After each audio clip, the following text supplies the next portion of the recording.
आज हम अमूर्त बीजगणित के बारे में अध्ययन करते हैं। अमूर्त बीजगणित यानी एब्स्ट्रैक्ट अलजेब्रा। तो उससे पहले हम सामान्य सेट्स के बारे में अध्ययन करेंगे। इनकी जानकारी हमें ग्रुप के लिए बहुत ही इम्पोर्टेंट है। तो सबसे पहले हम देखते हैं, सबसे पहले नेचुरल नंबर यानी प्राकृतिक संख्या। प्राकृतिक संख्या हमारी चलती है 1 2 3 4 डैश डैश डैश इन्फिनिटी। इसकी जानकारी आपको सामान्य होगी, लेकिन फिर भी मैं एक बार रिवाइज करा रहा हूँ। नेचुरल नंबर होगा 1 2 3 4 इन्फिनिटी। वो नंबर हमारा इसमें केवल 0 ऐड हो जाता है, 0 1 2 3 4 डैश डैश डैश इन्फिनिटी। फिर उसके बाद में आगे हम चलते हैं जेड या इंटीजर्स। इसको जेड से डिनोट भी करते हैं और कई बार आई से भी डिनोट करते हैं। तो जेड जो हमारा इंटीजर है वो चलता है माइनस इन्फिनिटी से plus infinity. Minus infinity dash dash -3 -2 -1 0 1 2 3 dash dash dash infinity. फिर उसके बाद में हमारा है रैशनल नंबर या परमेय संख्या। परमेय संख्या हमारी p अपॉन q का फॉर्म होता है, और p और q उसमें हमारा इंटीजर्स होता है और q नॉट इक्वल टू 0। इस प्रकार का जो फॉर्म होता है वो हमारा परमेय संख्या। तो परमेय संख्या का मतलब ये नेचुरल नंबर में ये सारे वोल नंबर में सारी संख्या आ जाती है और 0 और ऐड हो जाता है। इंटीजर्स में ये इसमें सारी संख्याएं ये वाली संख्या तो आई जाती हैं और बाकी ये माइनस वाली संख्या भी आती है, और क्यू में ये सारी संख्या भी आती हैं और बटे वाली मतलब 3/4 5/4 ये एलिमेंट। तो अब तक का जो सबसे बड़ा सेट है वो क्यू, ये क्यू में हमारी सारी संख्या आ जाती है। उसके बाद में हम चलते हैं क्यू सी, मतलब अपरिमेय संख्या। अपरिमेय संख्या हम क्यू सी मतलब जिसमें वो परमेय संख्या नहीं, वो अपरिमेय संख्या मतलब √2 √3 पाई भी हमारा अपरिमेय संख्या है। परमेय संख्या का मतलब जैसे मान लो जो संख्या कभी समाप्त नहीं हो, √2 का हम रूट निकालते हैं तो 1.41 मतलब वो आगे से आगे उसमें संख्याएं चलती हैं। √3 में भी यही प्रॉब्लम है, और पाई में हम जानते हैं कि पाई की वैल्यू 3.14 और आगे भी कई डिजिट्स चलती हैं। तो ये भी हमारी कभी समाप्त होने वाली संख्या नहीं है। तो ये ऐसी संख्या जो कभी समाप्त नहीं होती, उनके पॉइंटों के बाद में हजारों डिजिट तक चलती है, तो वो संख्या होंगी हमारी परमेय संख्या। उसके बाद में जैसे और भी एग्जांपल्स, कोई भी रूट वाली संख्या जो कभी खत्म नहीं हो वो हमारी क्या होंगी, अपरिमेय संख्या। उसके बाद में रियल नंबर जो होंगे वो हमारे होंगे जो परमेय संख्या और अपरिमेय संख्या दोनों का जो यूनियन है, मतलब जो सारी संख्याएं परमेय संख्याएं और अपरिमेय संख्याएं वो सारी संख्याएं किस में आती है, रियल नंबर। तो अब तक का जो सबसे बड़ा सेट हो गया वो हो गया हमारा रियल नंबर। अब कुछ संख्या ऐसी भी हैं जो रूट में माइनस वाली संख्याएं, वो किस में आएंगी, कॉम्प्लेक्स नंबर में। तो कॉम्प्लेक्स नंबर का मतलब ये होगा a + i b, और a b बिलोंग्स टू क्या है, रियल नंबर। तो इसका मतलब सबसे बड़ा सेट क्या होगा, वो हमारा हो गया कॉम्प्लेक्स नंबर, क्योंकि इसमें आयोटा की वैल्यू है हमारी -1 रूट में -1। तो इसका मतलब ये सारी वैल्यूज किस सेट में आती है, सी में आती है। तो अब हम लिख सकते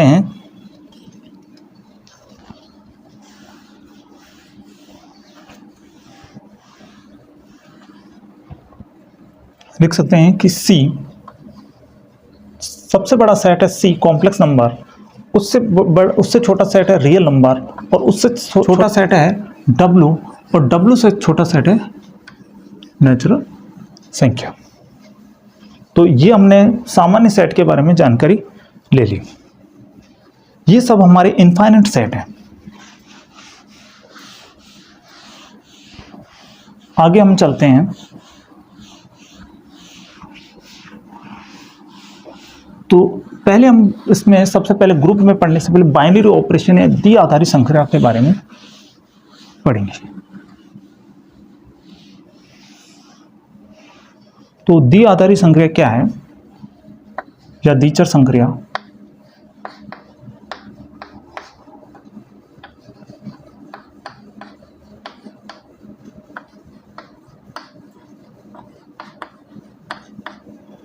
अगर मान लो द्वि आधारी संख्या मतलब a और b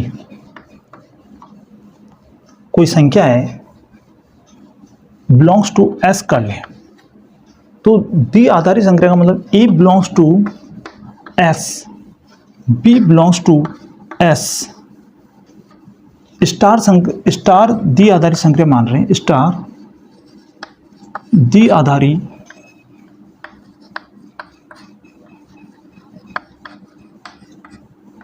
संख्या है।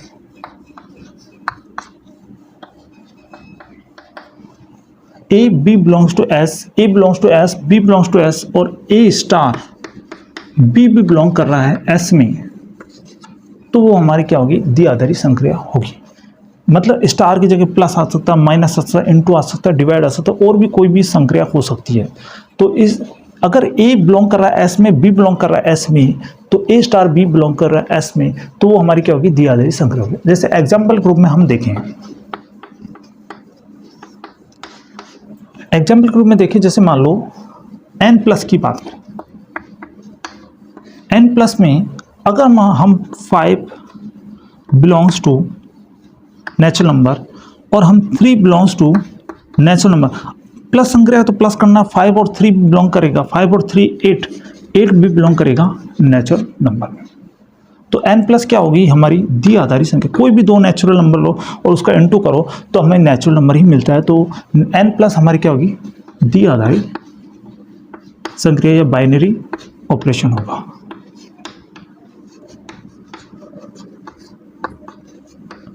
दूसरी बात अगर हम और देखें, n इंटू की बात करें, n इंटू में भी देखो तो जैसे 6 belongs to natural number, 3 belongs to natural number, अब की बार इंटू करना है, 3 और 6 को इंटू करेंगे तो 18 बिलोंग्स टू भी नेचुरल नंबर, तो ये भी हमारी क्या होगी, द्विआधारी। तो n इंटू भी क्या होगा, हमारी द्विआधारी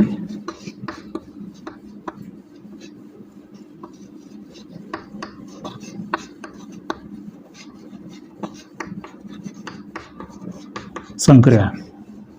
लेकिन अगर हम और एग्जाम्पल देखें, जैसे एग्जाम्पल रूप में n माइनस देखें, n माइनस में अगर हम देखें 5 बिलोंग्स टू नेचुरल नंबर और 7 बिलोंग्स टू नेचुरल नंबर, अगर मान लो इन दोनों को हम माइनस करें, 5 में से 7 गया तो -2 not belongs to natural number. तो मतलब n माइनस हमारी जहाँ पर भी नियम फेल होता है, मतलब पूरे नेचुरल नंबर में हमको देखना है। ऐसा नहीं कि हम 5 या 3 लेके फिर 2 कर दें और हमारा नेचुरल नंबर हो जाए, तो ऐसा नहीं देखना हमको। जहाँ नियम फेल हो, कोशिश करनी है कि हमारा नियम फेल हो जाए। तो इसमें हम बाकी पहले वाले एग्जाम्पल में n प्लस n इंटू में कोई सी भी संख्या ले लो, आप नियम फेल नहीं कर सकते। तो इसमें हम देख रहे हैं कि ये n माइनस हमारी क्या होगी, द्विआधारी संख्या नहीं होगी, द्विआधारी संख्या नहीं है।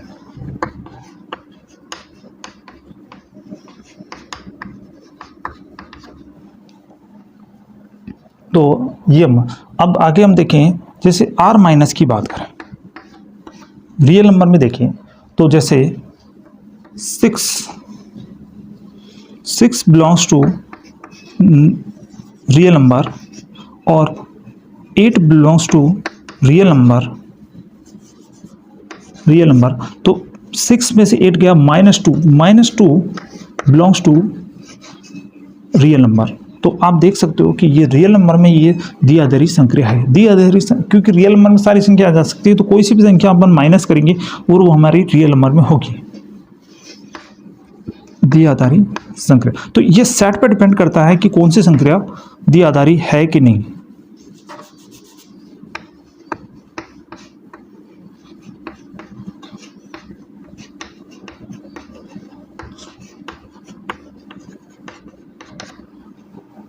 आगे हम जैसे मान लो एक और एग्जांपल देखें, q इंटू कर देखते हैं। तो q इंटू में आप कोई सी भी संख्या लो, जैसे 5 belongs to q, 0 belongs to q। तो आप देखोगे 5 इंटू 0, ये भी हमारा क्या है, 0 बिलोंग्स टू q। तो ये भी हमारी q इंटू भी क्या होगी, हमारी द्विआधारी संख्या है। तो आप द्विआधारी संख्या के बारे में समझ चुके होंगे। तो सेट है।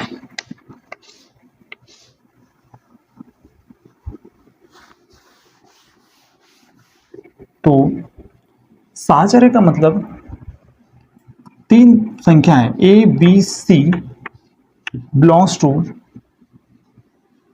जी, A B C belongs to G, A star B star C और बराबर होगा ए स्टार बी कोष्टक बंद स्टार सी। तो अगर ये दोनों बराबर हैं तो हमारा साहचर्य होगा। तो देखो इसमें एक एग्जांपल है, जैसे नेचुरल नंबर में देखते हैं, नेचुरल संख्या में प्लस में देखते हैं, तो हम तीन संख्या मानते हैं 1 2 3, कोई सी भी आप ले सकते हो नेचुरल नंबर में तीन संख्या।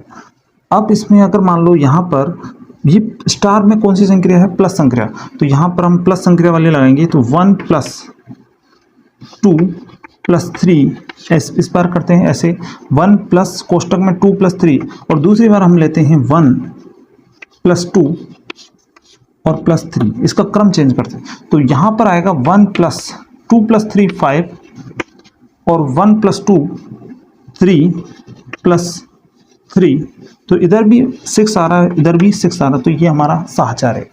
इस कंडीशन पे n+ में ये कोई भी संख्या होगी तो साहचर्य होगी।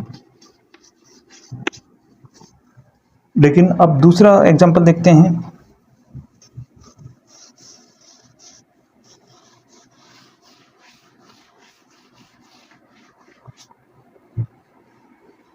जैसे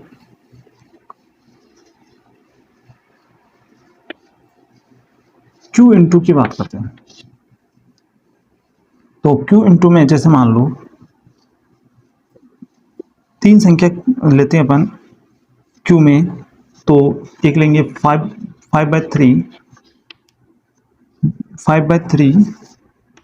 1 2, 1 भी परमेय संख्या 2 भी परमेय संख्या, तो इनका बिलोंग्स टू भी, ये बिलोंग कर रही है परमेय संख्या में यानी Q में बिलोंग कर रही है। अब इसमें अपन को इनटू संख्या, मतलब हमारा स्टार कौन सी संख्या है, इनटू, तो 5/3 इंटू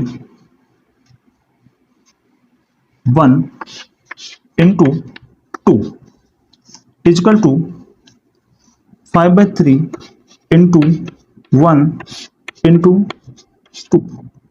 तो अगर हम इधर वैल्यूज देखते हैं तो 5/3 इंटू 1, तो 5/3 इंटू 2 और इधर हो जाएगा हमारा 5/3 इंटू 1 इंटू 2 2, तो ये हमारी वैल्यू आएगी 10/3 और ये हो गया हमारे 10/3, तो दोनों बराबर, तो ये भी हमारा क्या है, Q इंटू भी क्या है, साहचर्य है। दोनों कंडीशन में हमने देख ली। अब एक कंडीशन हम देखते हैं इसमें साहचर्य नहीं है, तो ये हम देखेंगे कि Q माइनस में देखते हैं।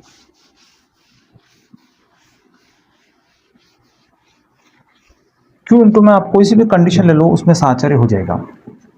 Q माइनस की बात करते हैं।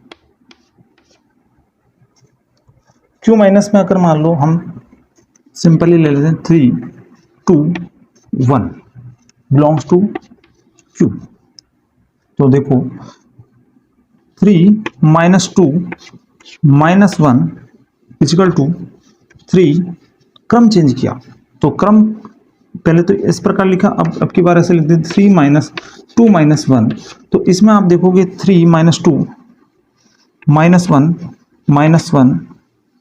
सॉरी 1, 3 में से -2 का 1 और 1 माइनस का 1, 3 माइनस का 1, तो यहाँ 0 हो जाएगा, इधर कितना हो जाएगा 2 हो जाएगा। तो अब इस कंडीशन में हमारा क्या नॉट इक्वल टू आ गया, तो ये हमारा साहचर्य नहीं है।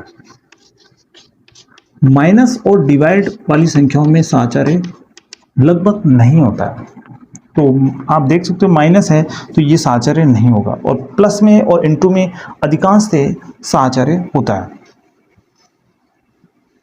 तो ये आप साहचर्य समझ चुके हैं। तो पहला हमने साहचर्य समझ लिया। आगे हम तत्समक की बात करते हैं।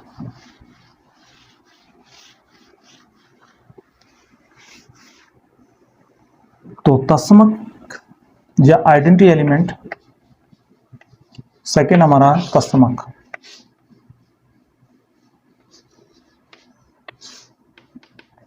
तो तत्समक क्या होता है? तत्समक की जो डेफिनेशन है, ए स्टार ई बराबर ए या ई स्टार ए बराबर ए। तो ए स्टार ई बराबर ए या ई स्टार ए बराबर, मतलब कि हमको एक एलिमेंट ऐसा सोचना है उस ग्रुप में जो उस एलिमेंट को वापस ले आए। जैसे एग्जाम्पल किससे आप समझोगे? सबसे पहले हम जैसे मान लो रियल आर प्लस एक सेट है, तो आर प्लस सेट में हम एक संख्या है 1 बिलोंग्स टू रियल नंबर। तो हमें एक ऐसा एलिमेंट सोचना है जो हमारे वापस उसमें प्लस करने पर वो का वही एलिमेंट आ जाए। तो हम देखते हैं इसमें हम 1 में अगर 0 ऐड करें, प्लस संक्रिया है, तो वापस आ जाएगा हमारा 1। तो 0 इसमें क्या हो जाएगा? हमारा तत्समक एलिमेंट हो जाएगा। इसी प्रकार 0 में अगर इधर भी 1 जोड़ते हैं तो ये हमारा दक्षिण, मतलब लेफ्ट राइट में जोड़ा तो ये हमारा दक्षिण तत्समक हो जाएगा, और ये हमारा लेफ्ट में जोड़ा तो ये वाम तत्समक हो जाएगा। लेफ्ट आइडेंटिटी एलिमेंट और ये हमारा राइट आइडेंटिटी एलिमेंट। तो इसमें हम देख रहे हैं कि 0, तो योग के लिए हमेशा क्या होता है? योग के लिए 0 तत्समक अवयव होता है। आगे हम वापस देखते हैं, जैसे मान लो और दूसरा नेचुरल नंबर में देखें, नेचुरल नंबर प्लस में देखें, तो अगर नेचुरल नंबर में 3 हम बिलोंग कर रहे हैं नेचुरल नंबर में, तो ऐसा कोई एलिमेंट देखो जो वापस 3 ले आए, तो हम देखेंगे 0, लेकिन 0 not belongs to natural number. तो इसका मतलब n प्लस के लिए तत्समक एलिमेंट नहीं होगा, क्योंकि 0 not belongs to natural number. तो हम इसका मतलब इसमें तत्समक अवयव विद्यमान नहीं है, तत्समक अवयव विद्यमान नहीं। अगर इसकी जगह वोल नंबर होता, W प्लस होता, तो W प्लस में ये तत्समक एलिमेंट हो जाता, क्योंकि 3 बिलोंग्स टू वोल नंबर, लेकिन 0 बिलोंग्स टू भी वोल नंबर, तो 3 प्लस 0 बराबर 3 या 0 प्लस 3 बराबर। तो इस कंडीशन पे ये हम कह सकते हैं इसमें तत्समक अवयव विद्यमान। तो पहले वाले में भी तत्समक अवयव एग्जिस्ट था,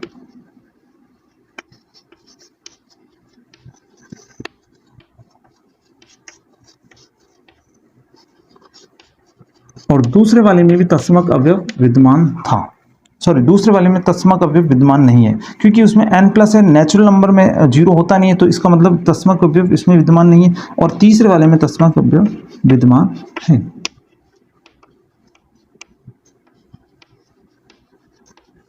तो सबसे पहले हमको ये भी देखना पड़ता है कि उस जो ग्रुप है उसमें वो क्वालिटी है कि नहीं। तो इसमें वो क्वालिटी है ही नहीं, तत्समक विद्यमान इसमें है, इसमें नहीं, नेचुरल नंबर, तो ये हमारा आगे प्रोसेस होगा नहीं। आगे हम एक बार इनटू वाला देखते हैं।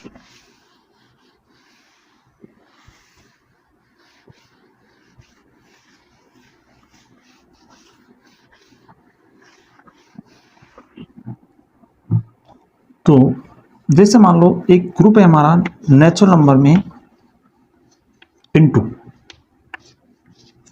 तो नेचुरल नंबर पर अगर इनटू वाला ग्रुप है, जैसे मान लो 5 बिलोंग्स टू नेचुरल नंबर, तो 5 बिलोंग्स टू नेचुरल नंबर, हमको ऐसा एलिमेंट चाहिए तत्समक एलिमेंट के लिए कि वापस 5 ही आ जाए। अब की बार इनटू है, तो हम ऐसी कौन सी संख्या से इसको इनटू करें कि वापस 5 आ जाए। तो यानी हम इसमें 1 बिलोंग्स टू नेचुरल नंबर, 1 से इनटू करेंगे तो हमारा क्या आएगा? वापस 5 आएगा। तो 5 इंटू 1 इक्वल टू 5, और 1 इंटू 5 वो उससे भी हमारा क्या है? 5 आ गया। तो दोनों कंडीशन पर हमारा 5 आ गया, तो 1 इसमें क्या हो जाएगा? हमारा तत्समक एलिमेंट। तो गुणा के लिए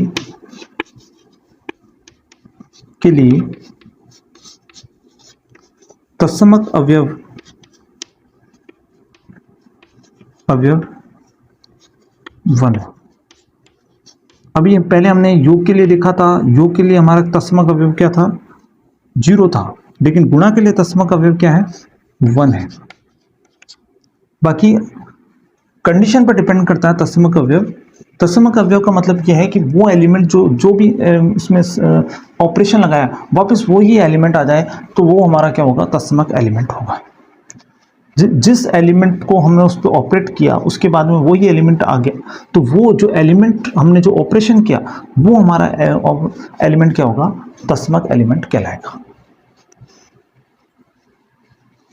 तो आप तत्समक एलिमेंट के बारे में भी समझ चुके होंगे। आगे हम चलते हैं प्रतिलोम। ये आपको कर रहा है कि नहीं कर रहा है उसको भी हमको देखना पड़ेगा। प्रतिलोम का मतलब क्या होता है, ए स्टार ए इनवर्स बराबर ई, मतलब एक ऐसा एलिमेंट जिससे हमारा क्या है, उस ग्रुप का तत्समक एलिमेंट आ जाए, या फिर ए इनवर्स स्टार ए बराबर ई है। तो सबसे पहले हम जैसे मान लो नेचुरल नंबर प्लस की बात, इनटू की बात कर लेते हैं। तो नेचुरल नंबर इनटू में हम देखते हैं जो कोई भी एलिमेंट जैसे 5, तो हमको पता है कि इसका जो नेचुरल नंबर इनटू का जो तत्समक, इनटू के लिए तत्समक एलिमेंट क्या है, 1। तो ऐसी कौन सी संख्या है जिसको हम इसमें ऑपरेशन इनटू करने पर हमारा क्या आ जाए, 1 आ जाए। तो हम देखेंगे 5 में अगर हम 1/5 करते हैं, 5 बिलोंग्स टू नेचुरल में 1/5 करते हैं, belongs not belongs to natural, 1/5 से हमारा क्या आएगा, 1 आएगा, लेकिन 1/5 नॉट बिलोंग्स टू नेचुरल, तो इसमें प्रतिलोम विद्यमान नहीं है। तो इसमें हम लिख सकते हैं प्रतिलोम विद्यमान नहीं है। n इंटू में प्रतिलोम विद्यमान नहीं है, तो इसमें एग्जिस्ट होना चाहिए तभी वो, ये हमारा आगे देखेंगे हम, n इंटू हमारा ग्रुप नहीं होगा क्योंकि इसमें प्रतिलोम विद्यमान नहीं है। आगे हम देखो कंडीशन में अगर मान लो हम देखें n प्लस की बात, n प्लस की बात नहीं करें, आगे हम ऐसे के एलिमेंट की बात करें, तो यहां पर हम जैसे z प्लस की बात करें, z प्लस में ऐसा जैसे कोई एलिमेंट हम 5 ही मान लेते हैं, 5 बिलोंग्स टू z, तो ऐसा कौन सा एलिमेंट है जिससे वापस हमारा जो इसका तत्समक एलिमेंट है, तत्समक एलिमेंट आना चाहिए। तो तत्समक एलिमेंट प्लस के लिए होता है 0, तो 0 कैसा आएगा, 5 में हम 5 बिलोंग्स टू z, तो अब इसमें -5 से अगर हम इसको ऐड करते हैं, -5 बिलोंग्स टू भी z, तो -5 से अगर हम ऐड करते हैं तो इसमें हमारा क्या आ जाएगा, 0 आ जाएगा, और 0 बिलोंग्स टू z। तो यहाँ पर हम लिख सकते हैं 5 प्लस -5 इजकल टू क्या आ गया हमारा 0। तो ये -5 क्या होगा, ए इनवर्स हो जाएगा, और 0 हमारा क्या है, तत्समक एलिमेंट है। तो इसका मतलब इसमें z प्लस में प्रतिलोम विद्यमान है, क्योंकि 0 बिलोंग्स टू भी क्या है, z, 0 बिलोंग्स टू z, तो प्रतिलोम विद्यमान है या प्रतिलोम का अस्तित्व है।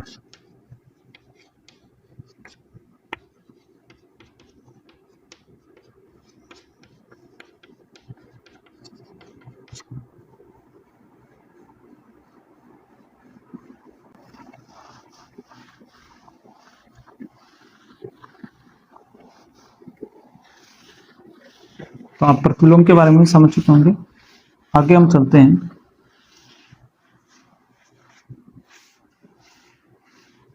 क्रम विनिमयता।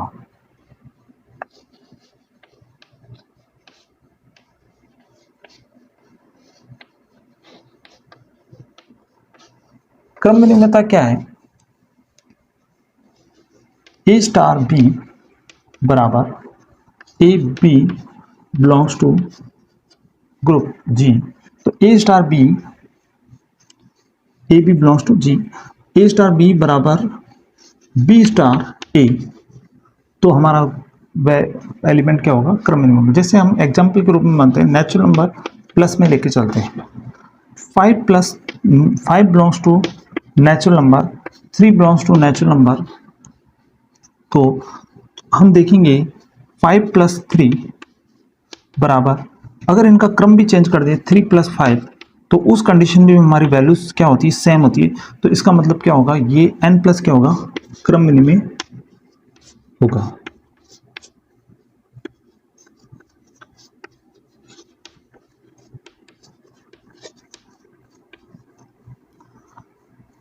दूसरा हम देखें, जैसे n माइनस की बात करें, n माइनस में देखो 5 belongs to natural number, 3 belongs to natural number, तो 5 - 3 करते हैं और इधर हम करते हैं 3 - 5 करते हैं, तो इस इधर तो आएगा हमारा 2 और इधर आएगा -2, तो ये n माइनस हमारा क्या होगा, क्रम विनिमय नहीं होगा।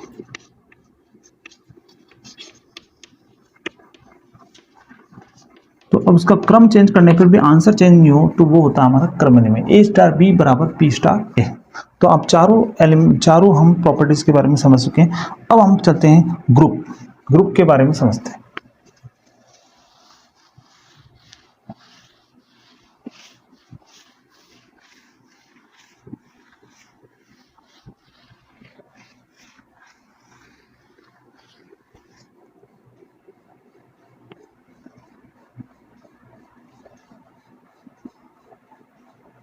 ग्रुप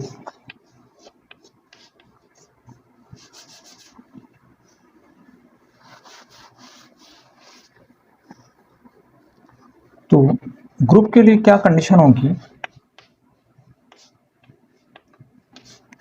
G* एक संक्रिया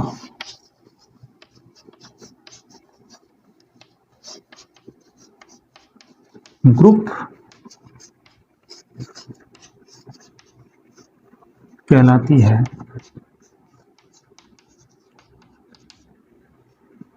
उसमें निम्न बात होनी चाहिए। पहली बात, फर्स्ट, G1 वो साचार्य हो, यानी कि A* B* C बराबर होगा A* B* C। दूसरी कंडीशन G2, उसमें तत्समक एलिमेंट हो, तत्समक अवयव विद्यमान हो, तत्समक अवयव एग्जिस्ट कर रहा हो, यानी कि A* E बराबर E A या E* ए। अभी तत्समक एलिमेंट के बारे में हमने पढ़ चुके हैं, तो उसके बारे में हम लिख रहे हैं कि पहले कंडीशन G1 साचार्य हो, G2 तत्समक अवयव हो, और G3 इसमें प्रतिलोम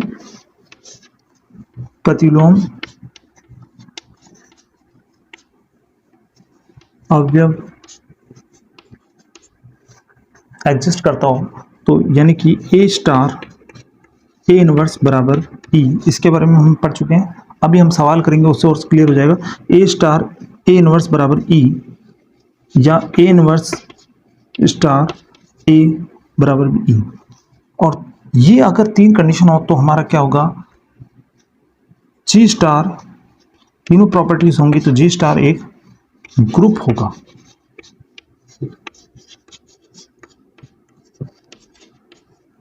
और चौथी कंडीशन G4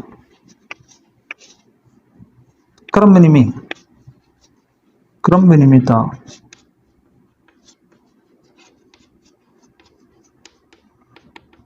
यानी A* B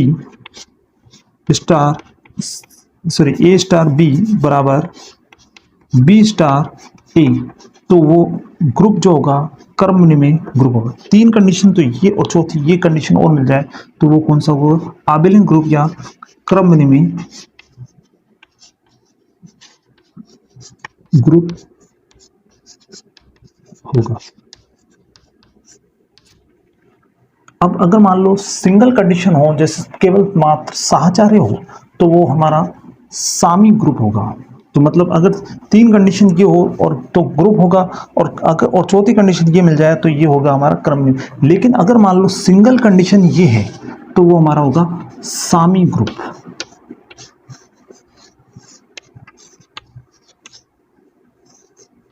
और अगर मान लो G1 और G2 दो कंडीशन मिल जाए तो वो हमारा मतलब तत्समक एलिमेंट और साहचर्य ये दोनों मिल जाए तो वो हमारा होगा मोनोइड।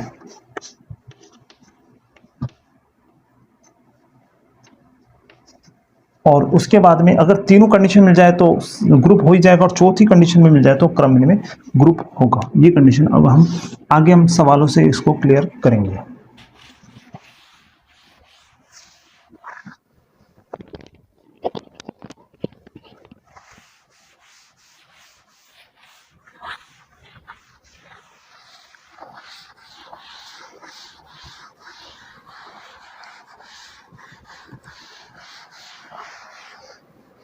अब हम आगे ग्रुप के कुछ एग्जांपल्स देखते हैं कि वो ग्रुप है कि नहीं, इसके बारे में हम जानकारी लेते हैं। जैसे हम कुछ एग्जांपल देखते हैं, तो एग्जांपल में सबसे पहले हम देखते हैं n प्लस क्या ग्रुप है कि नहीं। तो आप देखो इसमें नेचुरल नंबर में पहली बात तो द्विचर संक्रिया है कि नहीं। तो अब नेचुरल नंबर में आप कोई भी दो एलिमेंट लोगे, 1 belongs to natural number, 2 belongs to natural number, तो यहाँ पर 1 और 2 3 भी हमारा नेचुरल नंबर है। तो इसका मतलब बाइनरी ऑपरेशन है, द्विचर संक्रिया तो है।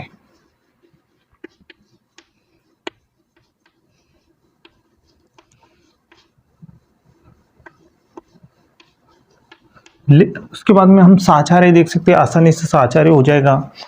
प्लस के लिए तीन संख्या, कोई सी भी तीन संख्या प्लस करेंगे, किसी भी क्रम में करेंगे, उनका साहचर्य। लेकिन उसके बाद में हम तत्समक एलिमेंट देखते हैं। तो तत्समक एलिमेंट का मतलब अगर मान लो कोई एलिमेंट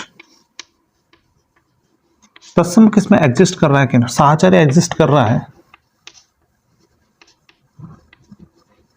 साहचर्य है हम देख सकते हैं।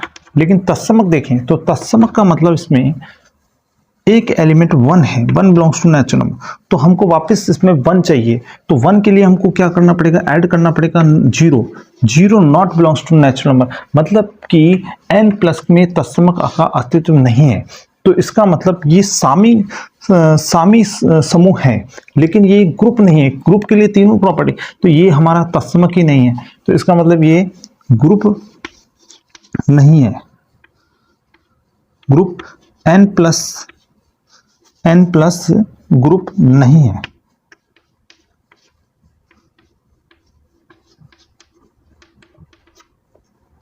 आगे हम दूसरा एग्जांपल देखते हैं। तो n प्लस हमारा ग्रुप नहीं।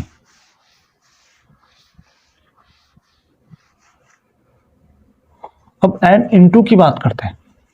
तो n इंटू में सबसे पहले हम द्विचर संक्रिया देखेंगे।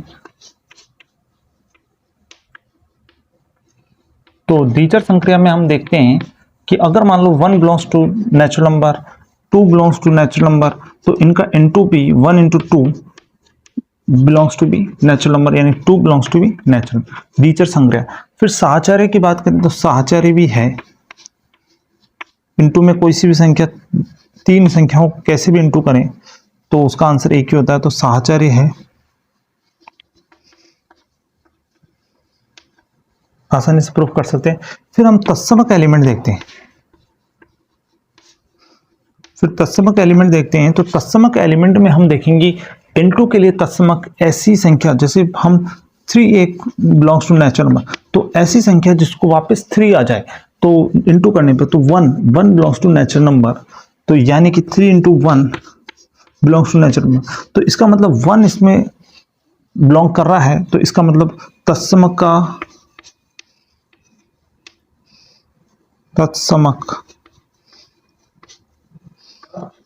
का अस्तित्व है। तो इसका मतलब हमने ये देखा कि इसमें द्विचर संक्रिया है, साहचर्य है, तत्समक भी है। लेकिन प्रतिलोम की बात करें, प्रतिलोम प्रतिलोम की बात करें तो प्रतिलोम इसमें है कि नहीं। सबसे पहली बात, प्रतिलोम वो होता है जिससे हमारा तस्मक एलिमेंट है, मतलब कोई नेचुरल नंबर 3 है, उसमें ऐसी कोई संक्रिया करें इनटू में n इंटू है कि हमारे को वापस 1 मिल जाए, तस्मक एलिमेंट मिल जाए, क्योंकि इनटू के लिए तस्मक है 1, तो 1/3 हमको लेना पड़ेगा, 3 से 3 कटेगा तभी 1 आएगा, लेकिन 1/3 not belongs to natural number, तो इसका मतलब इसमें प्रतिलोम अस्तित्व नहीं है का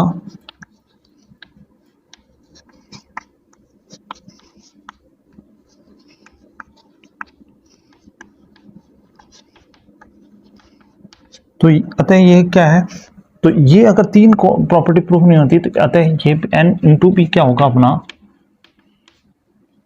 ग्रुप नहीं है। अगर 3 प्रॉपर्टी प्रूफ होती तो हमारा क्या होता है, ग्रुप हो जाता, मतलब द्विचर संक्रिया भी हो जाती, साहचर्य हो जाता, तत्समक एलिमेंट और प्रतिलोम भी आ जाता, तो हमारा ग्रुप हो जाता। n इंटू पी ग्रुप नहीं है, लेकिन ये मोनोइड है। क्योंकि मोनोइड क्यों है, मोनोइड में साहचर्य और तत्समक एलिमेंट होना चाहिए, तो ये मोनोइड तो है लेकिन हमारा क्या है, ग्रुप नहीं है, क्योंकि ग्रुप के लिए तीनों प्रॉपर्टीज प्रूफ होनी चाहिए। आगे हम एक दो और एलिमेंटों के देखते हैं। अगला हमारा W+।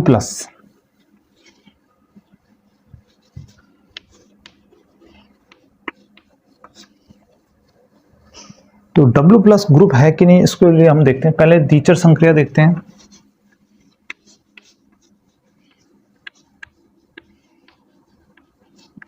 तो द्विचर संक्रिया में हम देखेंगे कि कोई भी 0 belongs to whole number, 1 belongs to whole number, तो इनका एडिशन देखेंगे, वो भी हमारा क्या होगा, 0 + 1, 1 बिलोंग्स टू वोल नंबर, तो मतलब द्विचर संक्रिया तो है।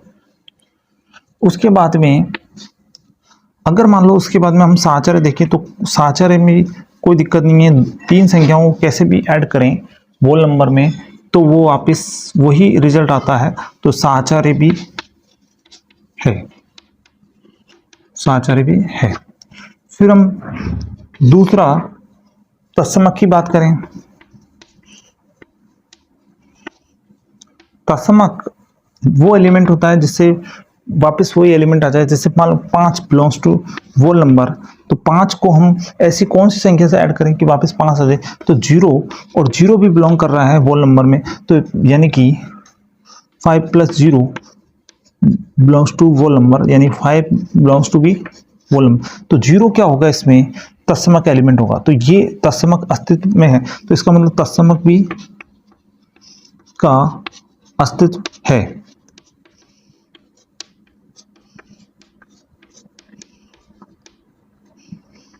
अब तीसरा हम प्रतिलोम की बात करते हैं।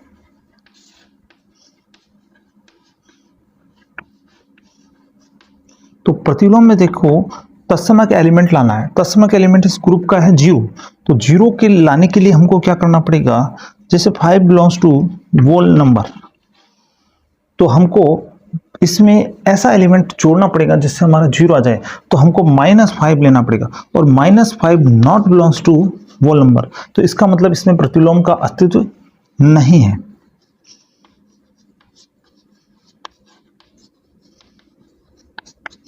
अस्तित्व नहीं है।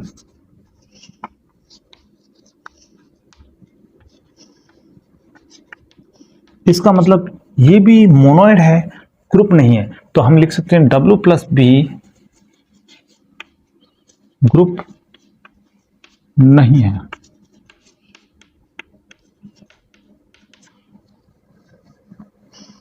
आगे हम एक और एग्जांपल देते हैं।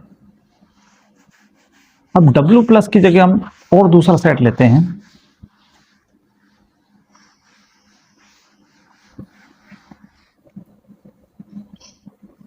आगे हम एक और सेट देखते हैं Z+ ग्रुप है कि नहीं, तो इसमें भी हम देखते हैं। तो पहले द्विचर संक्रिया आसानी से हम देख रहे हैं इसमें है।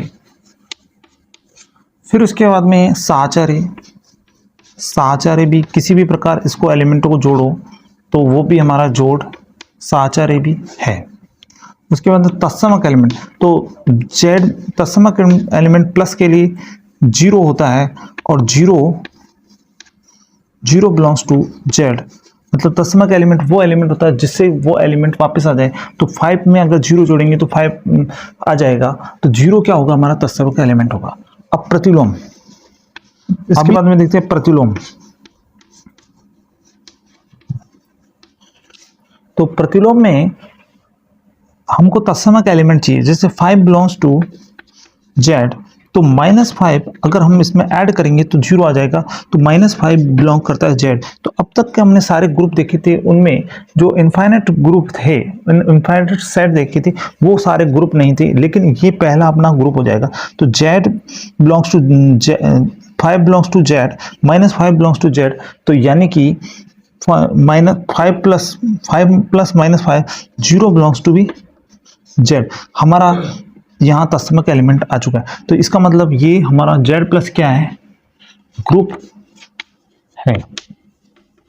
जेड प्लस क्या है, ग्रुप है, क्योंकि ये साचार्य भी है, तत्समक भी और प्रतिलोम भी है, तीनों कंडीशन उससे प्रूफ होती है, तो ये हमारा ग्रुप है।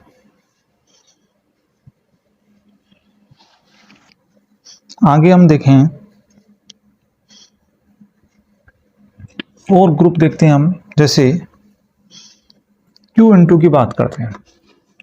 कई ग्रुप हो सकते हैं, Q इंटू ग्रुप है कि नहीं। तो सबसे पहले हम देखें, इसमें द्विचर संक्रिया हो जाएगी।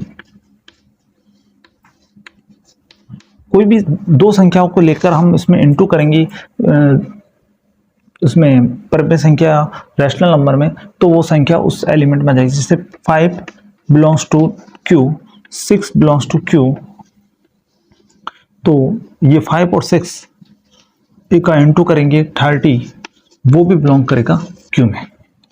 फिर हम साचार्य देखेंगे, तो किसी भी प्रकार इंटू करें तो साचार्य भी इंटू के लिए हो जाएगा, साचार्य भी है। फिर उसके बाद में आगे हम देखें तत्समक एलिमेंट।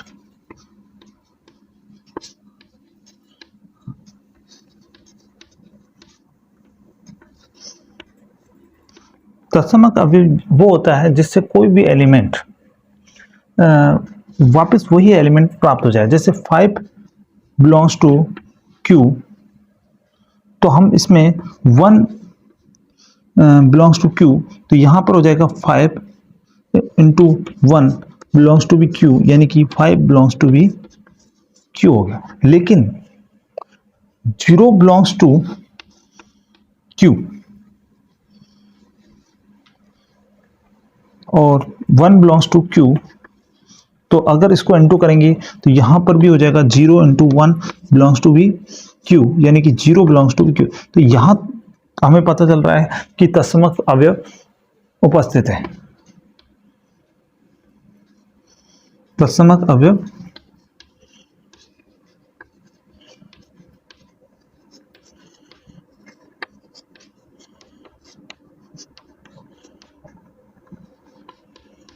है। अब लेकिन इसमें प्रतिलोम देखेंगे, प्रतिलोम अवयव है कि नहीं। तो इसका तत्समक अवयव आया था 1।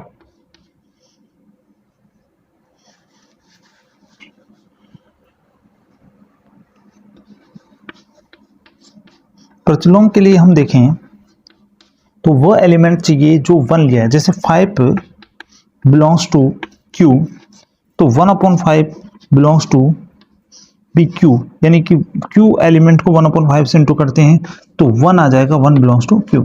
मतलब 5 का प्रतिलोम है 1/5। लेकिन इस कंडीशन में देखो 0 बिलोंग्स टू बी Q, लेकिन हम किसी भी एलिमेंट से इसको इंटू कर लें, चाहे कोई सा भी एलिमेंट हो, 1/0 होता नहीं है, तो यानी कि किसी भी कंडीशन में 1 नहीं आएगा। 0 बिलोंग्स टू Q, उसका प्रतिलोम अस्तित्व में नहीं है। और किसी भी एक एलिमेंट का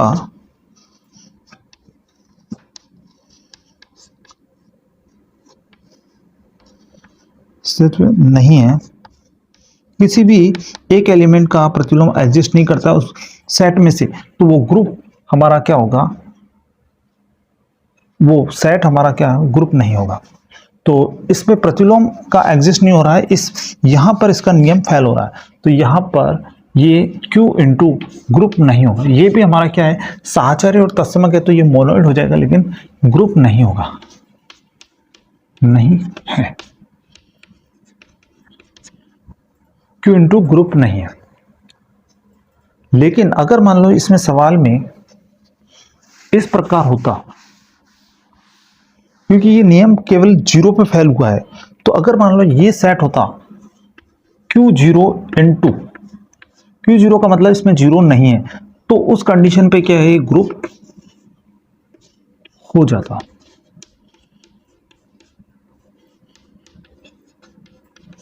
तो ग्रुप हो जाता। तो ये कंडीशन हमको देखनी पड़ेगी।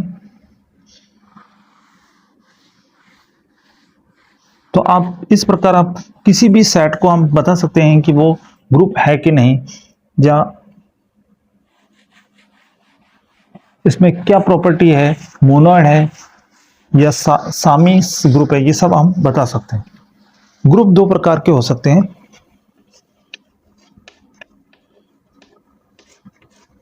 एक तो फाइनाइट या परिमित ग्रुप। परिमित ग्रुप वह ग्रुप है जिसमें एलिमेंट फिक्स होते हैं, मतलब उसमें अवयवों की संख्या क्या होती है, सीमित होती है। यदि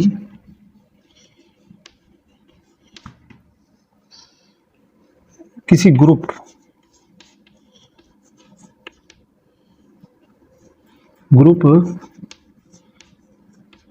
G स्टार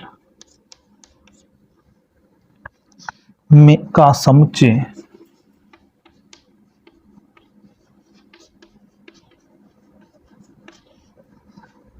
G परिमित हो तो परिमित ग्रुप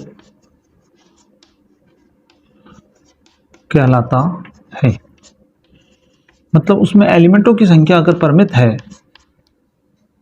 तो परिमित ग्रुप कहलाता है। एग्जाम्पल के रूप में हम देखें तो 0 एक परिमित ग्रुप है। 0 एक ग्रुप की तरफ डिवाइड करेगा, व्यवहार करेगा, और एक है हमारा 1 ओमेगा स्क्वायर, ये भी एक इनटू के लिए परिमित ग्रुप है। और जब यदि किसी ग्रुप में, आप इसमें डेफिनेशन में लिख सकते हो, अपरिमित ग्रुप हो जाएगा हमारा, यदि किसी ग्रुप G स्टार का समुच्चय G अपरिमित हो तो अपरिमित ग्रुप कहलाता है। तो इसी डेफिनेशन में आप परिमित की जगह अपरिमित हो जाएगा, तो यहां पर अपरिमित। इसके एग्जांपल लिख लेते हैं हम।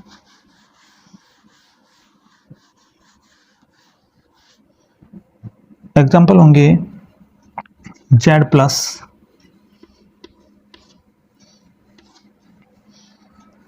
Q प्लस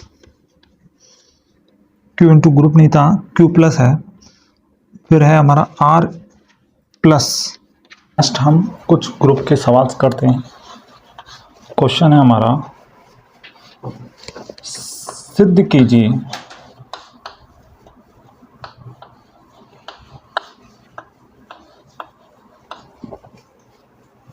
कि समुच्चय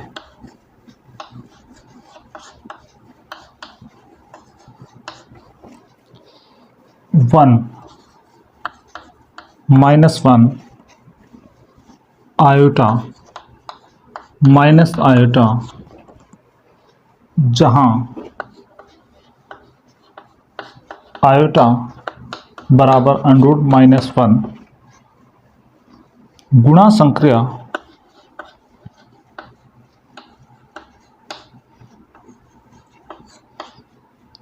संक्रिया के लिए अब एक आबेली ग्रुप है के लिए एक आबेली ग्रुप है।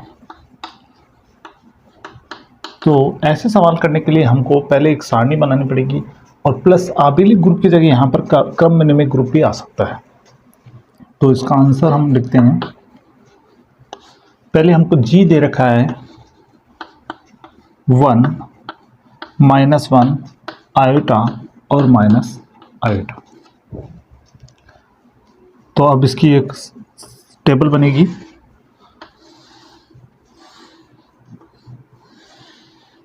ऑपरेशन हमारा इनटू का है,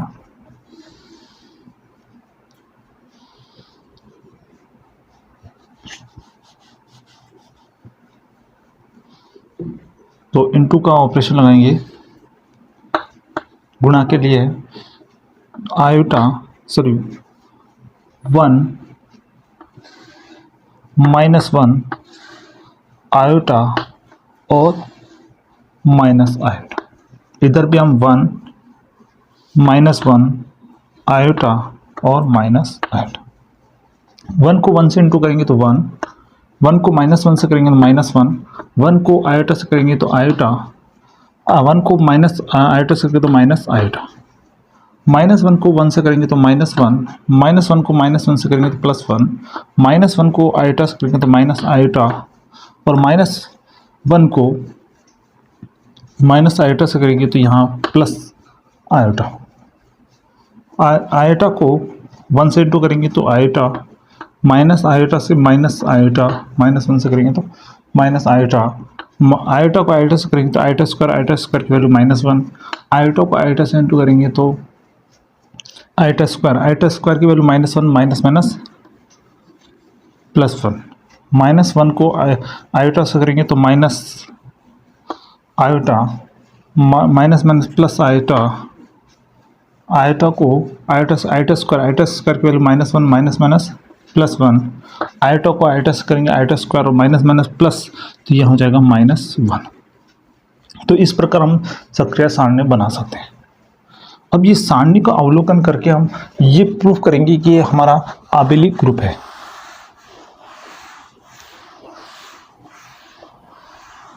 तो सबसे पहले हम सारणी में ये देखते हैं, इसमें कोई सा भी एलिमेंट जो 1 -1 आयोटा और माइनस आयोटा के अलावा कोई भी एलिमेंट नहीं आ रहा। तो इसका मतलब ये जो हमारा स्टार संक्रिया है वो द्विआधारी संक्रिया है। पहला हम लिख देंगे स्टार संक्रिया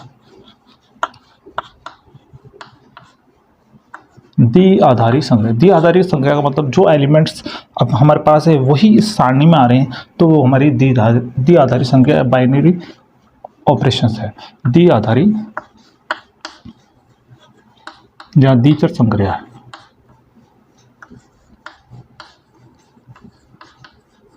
अब इसके बाद में सेकंड जो हमारी संक्रिया है गुणा संक्रिया है। अब अगर मान लो दूसरी हम देखें तो इसमें जो एलिमेंट्स है गुणा के लिए साहचर्य रूल फॉलो होता है। तो गुणा के लिए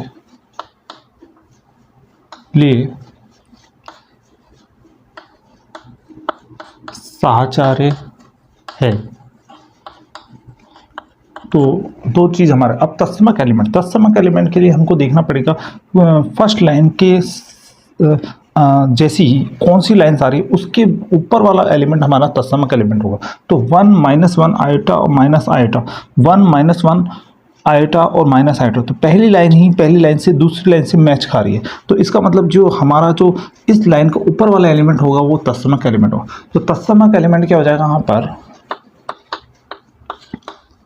संक्रिया मतलब प्लस इनटू संक्रिया के लिए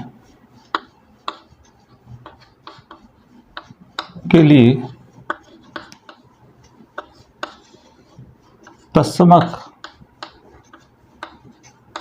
अवयव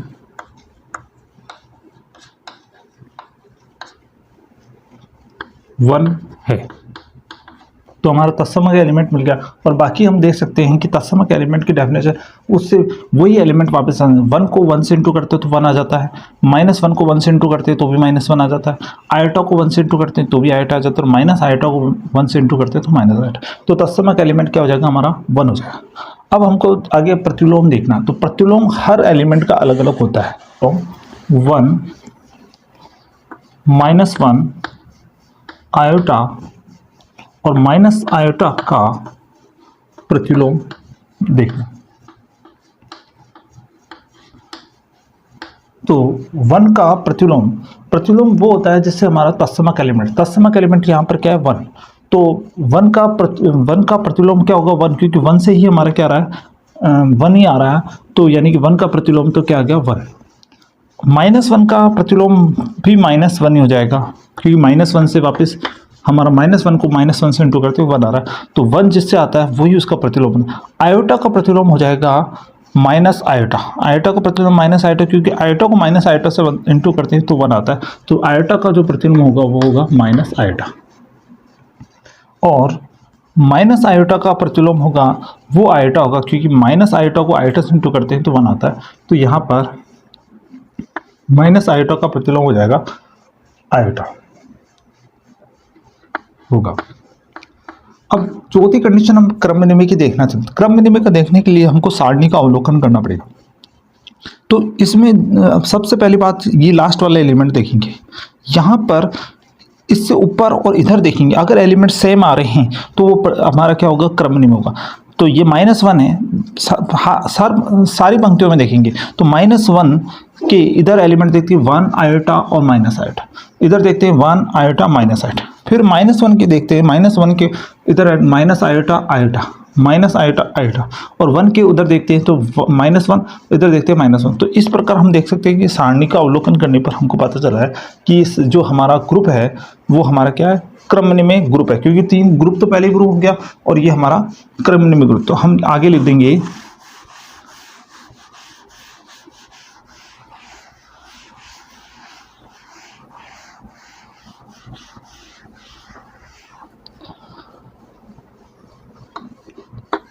सारणी का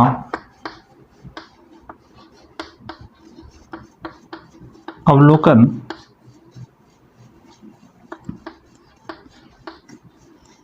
करने पर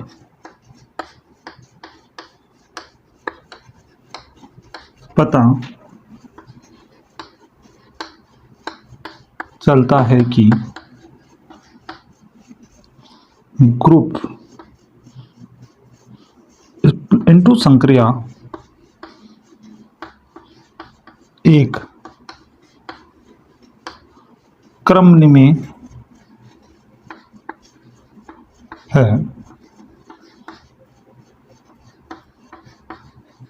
तो अब इसको हम लिख देंगे, तो इसका मतलब जो हमारा जो ग्रुप दे रखा है, मतलब जो हमको सेट दे रखा है G इंटू एक क्रम विनिमय ग्रुप है।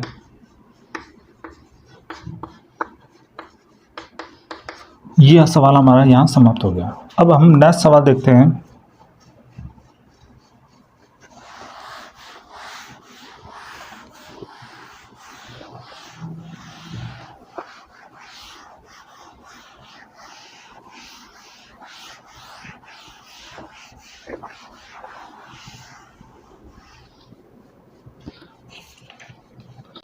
नेक्स्ट सवाल है हमारा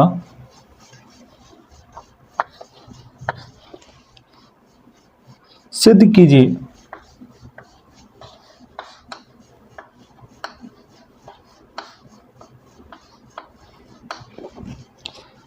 Z5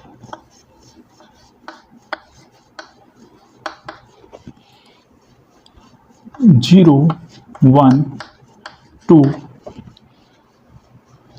3 4 प्लस 5 संख्या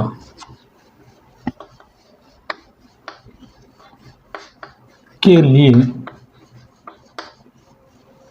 एक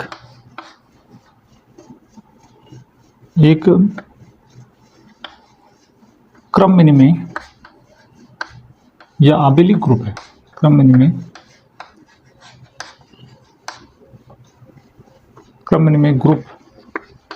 ग्रुप है।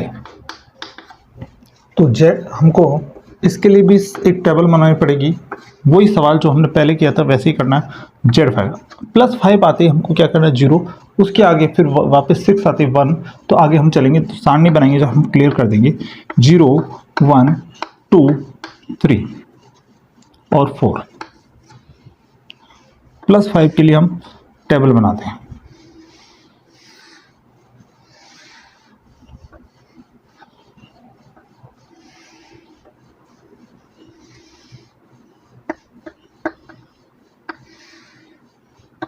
जीरो 1 2 3 और 4, 0 1 2 3 और 4।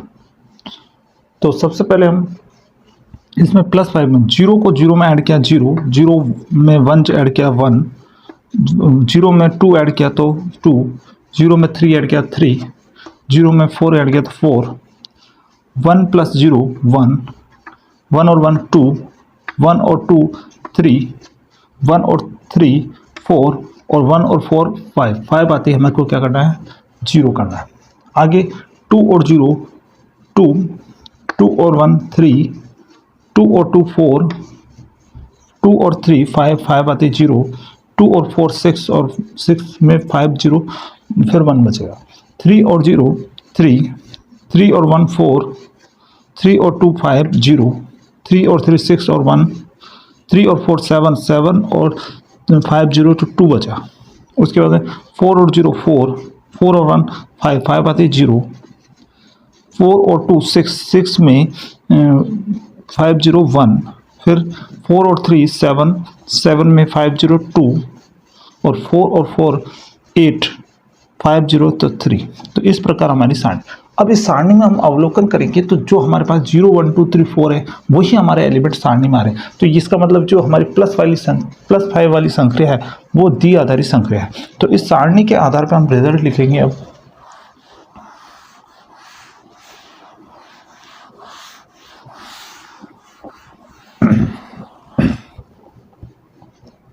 तो पहला हमारा +5 संक्रिया एक द्विआधारी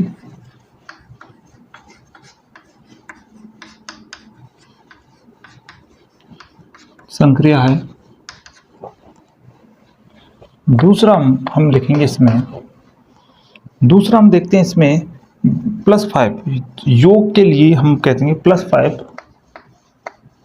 योग के लिए सहचार्य है।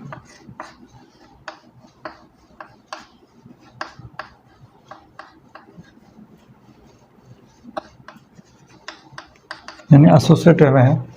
उसके बाद में थर्ड पॉइंट हमारा तत्समक एलिमेंट देखने का सब तरीका, जो लाइंस पहली लाइन से मैच खाती है वही उसके ऊपर वाला जो एलिमेंट होगा वो हमारा क्या होगा तत्समक एलिमेंट होगा।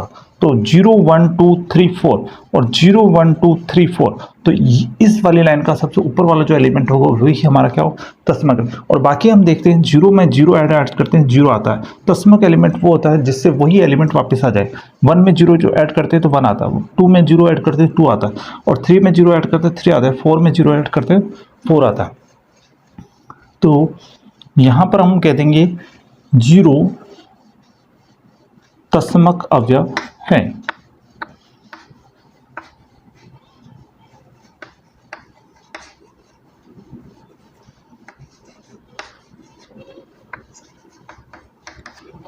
फिर उसके बाद में फोर्थ प्रतिलोम की बात करेंगे।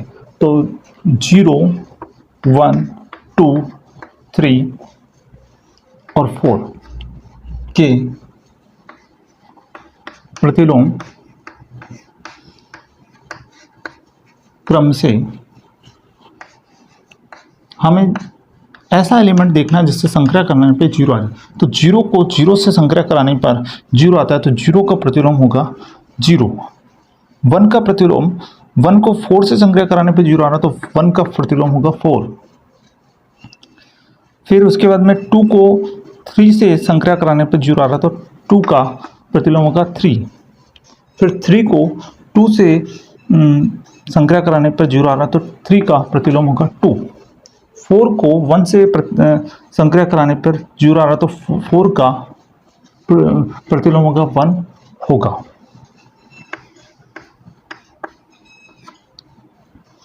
आगे हम सारणी का अवलोकन करेंगे और ये बताएंगे ये क्रम में है कि नहीं, तो है कि नहीं। तो इसमें हमको देखना है लास्ट वाला एलिमेंट, लास्ट वाले एलिमेंट प्रत्येक पंक्ति का हमको लास्ट वाला एलिमेंट देखना है।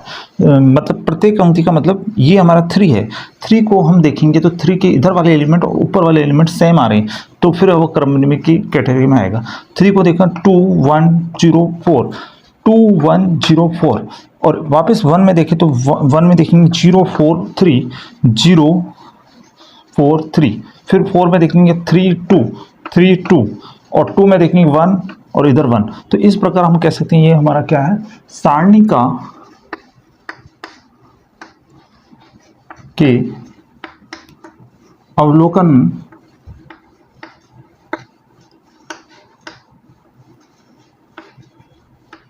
से पता चलता है कि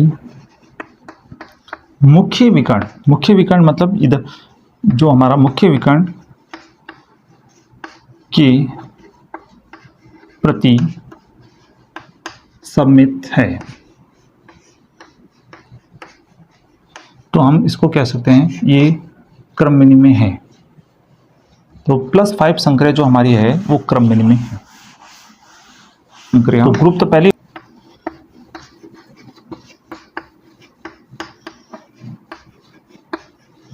क्रम विनिमय है, अतः +5 Z5 +5 एक क्रम विनिमय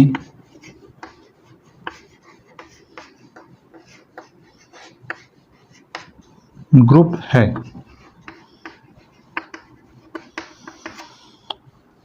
सवाल है हमारा, सिद्ध कीजिए कि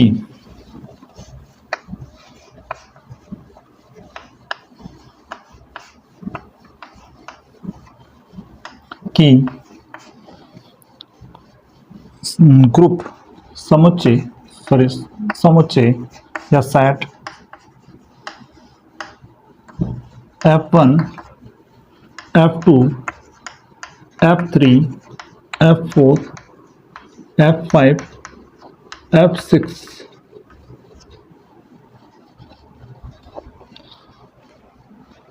F6 संयुक्त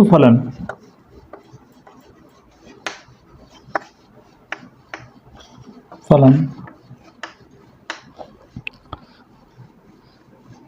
संक्रिया के लिए एक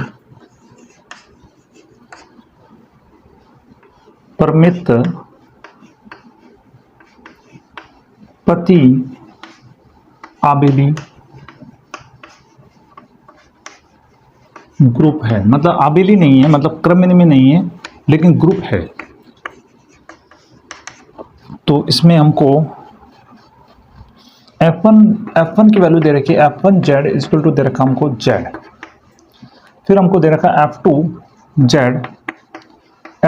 इक्वल टू दे रखा हमको 1/Z, F3 Z equal to दे रखा हमको 1 - Z, F4 Z बराबर हमको दे रखा है Z/Z -1, फिर F5 Z हमको दे रखा है Z/Z -1 और F5 Z हमको दे रखा है, F5 Z ये नहीं दे रखा, F5 Z दे रखा हमको 1/1 - Z। और F6 दे रखा हमको, F6Z दे रखा हमको, Z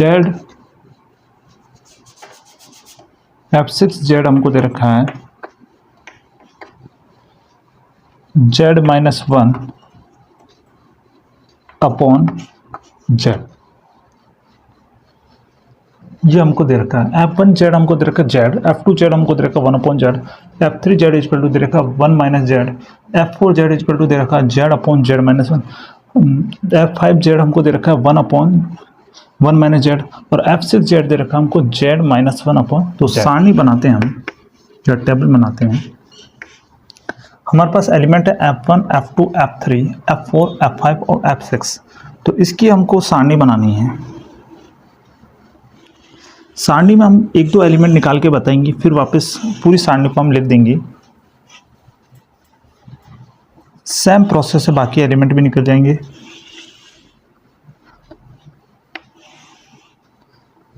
F1, F2, F3, F4,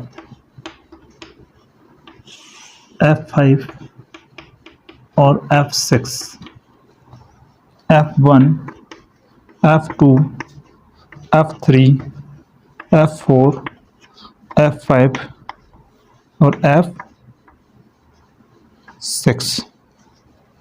सबसे पहले हम इसमें एक एलिमेंट निकालते हैं, बीच का कोई एलिमेंट निकाल देते हैं, जिससे आपको क्लियर हो जाएगा कि बाकी के एलिमेंट किस प्रकार निकले।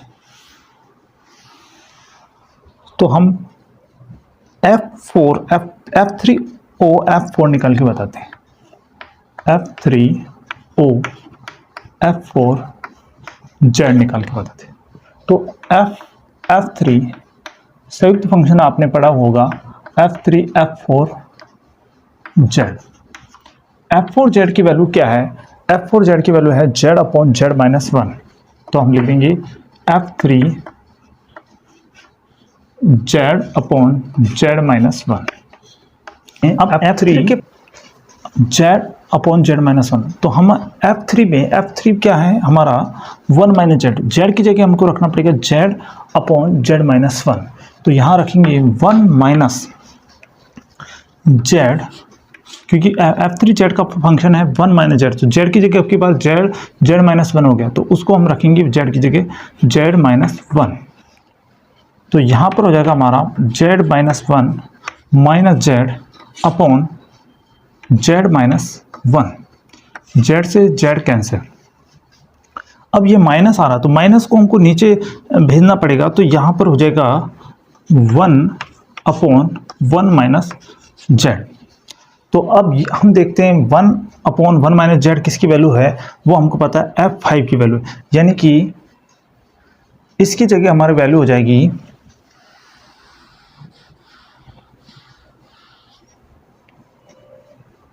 F5। इसकी वैल्यू क्या हो जाएगी F5Z। तो यानी कि F3 और F4 को इंटू करने पर, F3 और F4 को इंटू करने पर हमारी वैल्यू आएगी F5। इसी प्रकार हम पूरी सारणी को क्लियर कर सकते हैं। F1O F1 करेंगे तो F1 आएगा, पूरी सारणी लिख देते हैं हम।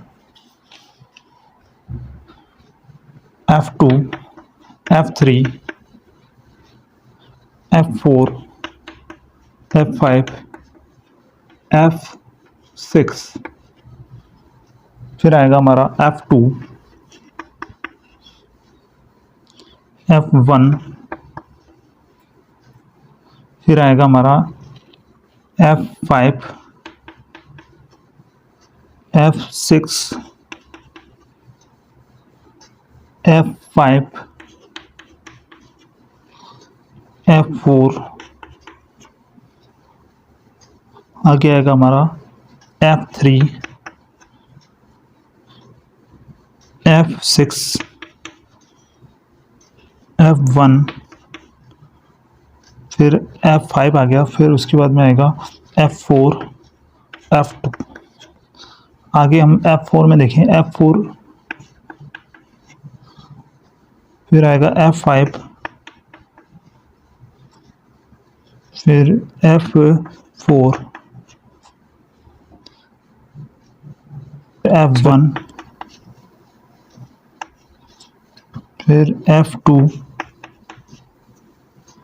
F3, F5, F4, F2 और फिर उसके बाद में F3, F6 और F1, F6, F3, F4, F2, F1 और F5। अब ये सारणी हमारी कंप्लीट होगी। बाकी के एलिमेंट भी जैसे हमने ये F3 F4 निकाला, ऐसे ही हम सब बाकी के एलिमेंट्स निकाल सकते हैं। तो ये हम सवाल हमारा काफ़ी लंबा हो जाता है, इसलिए मैंने परीक्षा में आपको सारे एलिमेंट निकालने हैं। तो इस प्रकार हमने ये पूरी सारणी कंप्लीट कर ली। अब इस सारणी के आधार पर हम एक रिजल्ट लिखेंगे। सबसे पहली बात, जो एलिमेंट हमारे पहली लाइन में आ रहे हैं वही एलिमेंट सारे एलिमेंट हमारे सारणी में आ रहे हैं। तो इसका मतलब हम कह सकते हैं ये जो ओ संक्रिया है, पहला हम लिख सकते हैं ओ संक्रिया द्विआधारी संक्रिया है, यानी द्विचर संक्रिया है।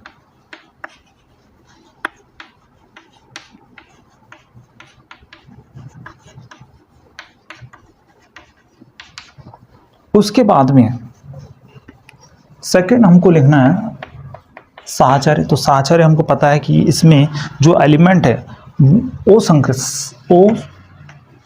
फलन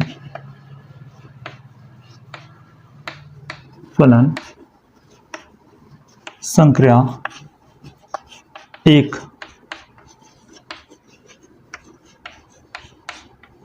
साहचर्य संक्रिया है। बाकी हम देख सकते हैं, सारणी का अवलोकन करके देख सकते हैं कि F1 को हम तीन एलिमेंट लेते हैं, F1 को F2 से इंटू करते हैं तो क्या आता है F1, और फिर वापस हम F1 को हम F3 से इंटू करते हैं तो हमारा क्या आता है F5 आता है। तो इसको अगर हम वापस क्रम को चेंज करेंगे तो भी हमारा जो आंसर होगा वही आएगा। तो हम इस प्रकार सारणी का अवलोकन करके हम देख सकते हैं कि हमारी कौन सी संक्रिया साहचर्य, और संयुक्त फलन संक्रिया हमारी क्या होगी, साहचर्य होगी। तीसरा पॉइंट हमारा देखो तत्समक है। तत्समक एलिमेंट के लिए हमको वह एक लाइन देखनी है, फर्स्ट लाइन, और फर्स्ट लाइन के जो समान लाइन आती है उसका जो ऊपर वाला एलिमेंट होगा वो हमारा क्या होगा, तत्समक एलिमेंट। तो F1, F2, F3, F4, F5, F6, और इधर पहली लाइन में भी वही एलिमेंट आ रहे हैं। तो इसका मतलब जो एलिमेंट हमारा ऊपर वाला एलिमेंट होगा वो हमारा तत्समक है। तो F1 तत्समक अवयव है। फिर हम प्रतिलोम क्या होता है, जिससे हमारा तत्समक एलिमेंट आ जाए। तो F1 को F1 से इंटू करने पर तो F1, F2, F3, F4, F5 व F6 के तत्समक प्रतिलोम क्रम से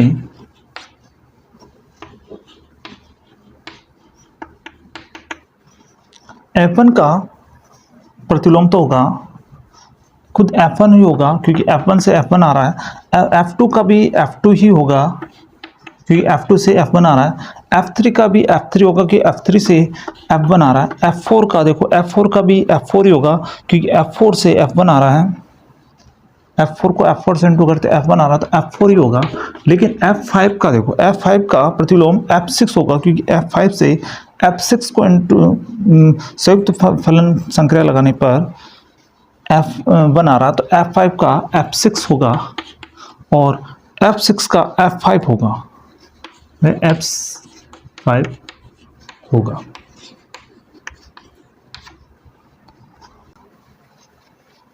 अब इसमें आगे हम देखेंगे ये हमारी क्रम विनिमय है कि नहीं। तो हम जैसे हम पहले सवालों में देखते थे F5 देखो, F5 के ऊपर वाली लाइन देखो और इधर लाइन देखो, अगर सेम एलिमेंट आ रहे हैं तो इसका मतलब वो क्रम में F5 के F1 आ रहा है, इधर F1 आ रहा है, इधर F3 आ रहा है, इधर F2 आ रहा है, तो इसका मतलब यही अपन को पता चल गया ये क्रम में। आगे भी देख लो तो यहाँ F2 आ रहा है, यहाँ F4 आ रहा है, फिर यहाँ आगे ऊपर एलिमेंट देखेंगे तो यहाँ F3, यहाँ F4 और लास्ट वाला में सेम आ रहा है, लेकिन आपको यही पता चल गया कि ये हमारा क्रमहीन नहीं है, क्योंकि F5 यहाँ F2 आ रहा है और यहाँ क्या आ रहा है, F3 आ रहा है, तो मुख्य विकर्ण के प्रति सममित नहीं है। आगे हम लिखेंगे, तो ये हमारा ग्रुप तो है लेकिन क्रमहीन में ग्रुप नहीं, यानी प्रति आबेली ग्रुप है।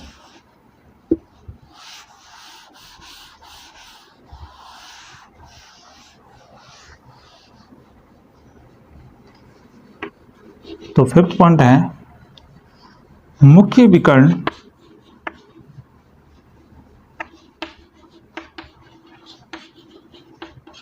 के प्रति सममित नहीं है, अतः क्रमहीन में नहीं है।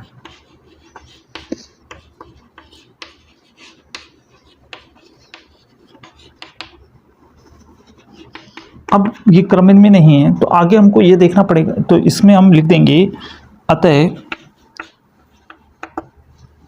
GO एक प्रति आबेली लिख सकते हो, प्रति क्रमहीन में लिख सकते हो, प्रति आबेली ग्रुप है।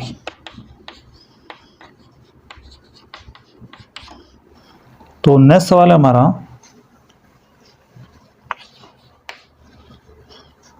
सिद्ध कीजिए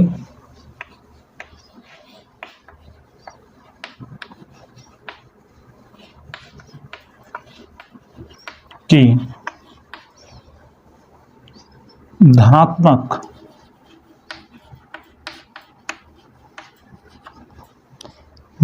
परमेय संख्याओं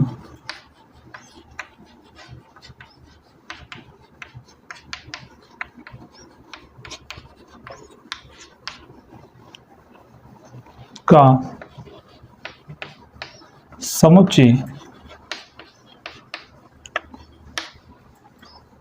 Q प्लस संक्रिया स्टार के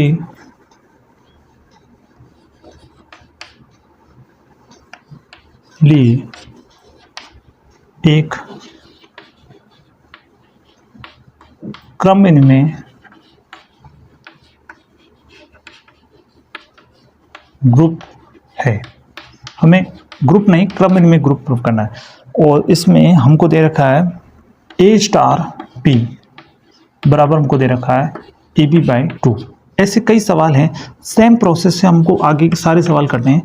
AB belongs to Q plus, हमें जो नियम हमको या जो भी हमको दे रखा है सवाल में उसी का उपयोग करके हमको इसको प्रूफ करना है कि ये क्रमहीन में ग्रुप है। तो सबसे पहले हम इसमें प्रूफ करेंगे ये बाइनरी ऑपरेशन या द्विआधारी संक्रिया है। ग्रुप प्रूफ करने से पहले हमको ये प्रूफ करना पड़ता है ये द्विआधारी संक्रिया है कि नहीं। तो सबसे पहले हम इसमें A belongs to Q plus लेते हैं और B बिलोंग्स टू भी हम लेते हैं Q प्लस। तो हम देखेंगे A स्टार B,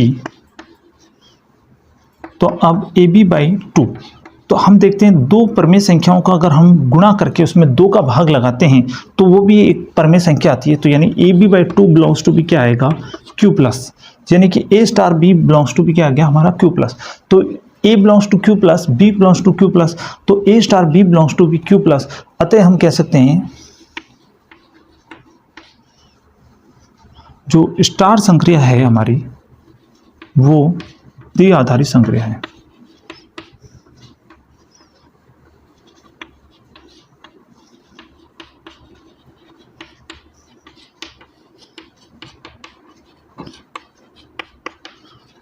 आगे हम इसमें साहचर्य प्रूफ करेंगे, फिर तत्समक, फिर प्रतिलोम, और आगे हम क्रमहीन में प्रूफ करेंगे। तो पहले हम क्या है, इसको साइड में लिख लेते हैं, इस बार बार हमको इसकी जरूरत पड़ेगी।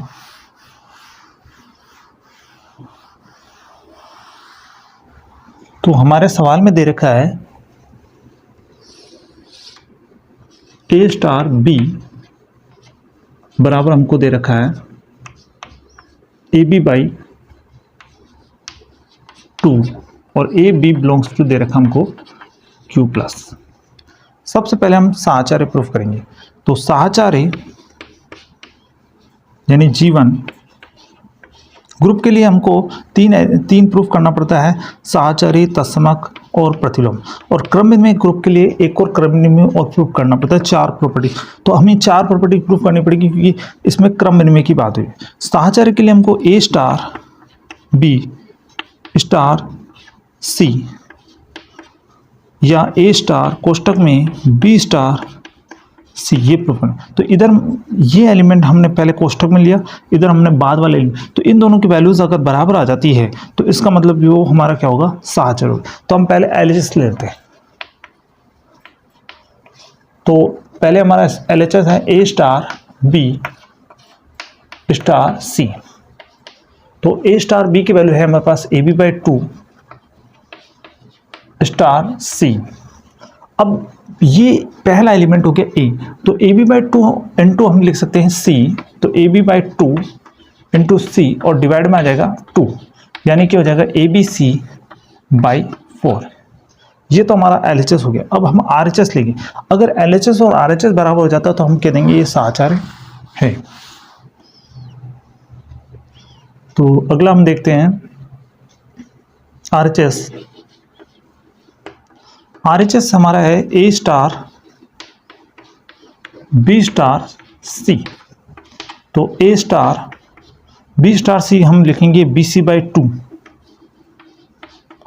तो ये हो जाएगा हमारा A into B C by 2 upon 2, यानी ए बी सी बाई 4। अब की बार हम देखेंगे बी सी सेकेंड वाला बी सी बाई 2 और ए से इंटू होगा बी सी बाई 2 और डिवाइड बाई लगेगा 2, तो ए बी सी बाई 4।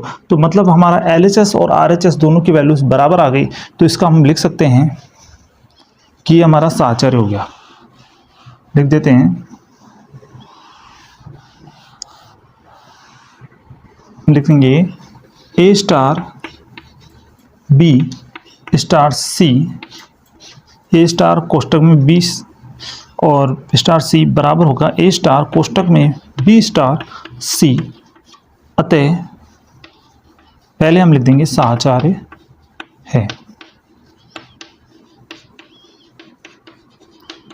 आगे हम तत्समक देखते हैं।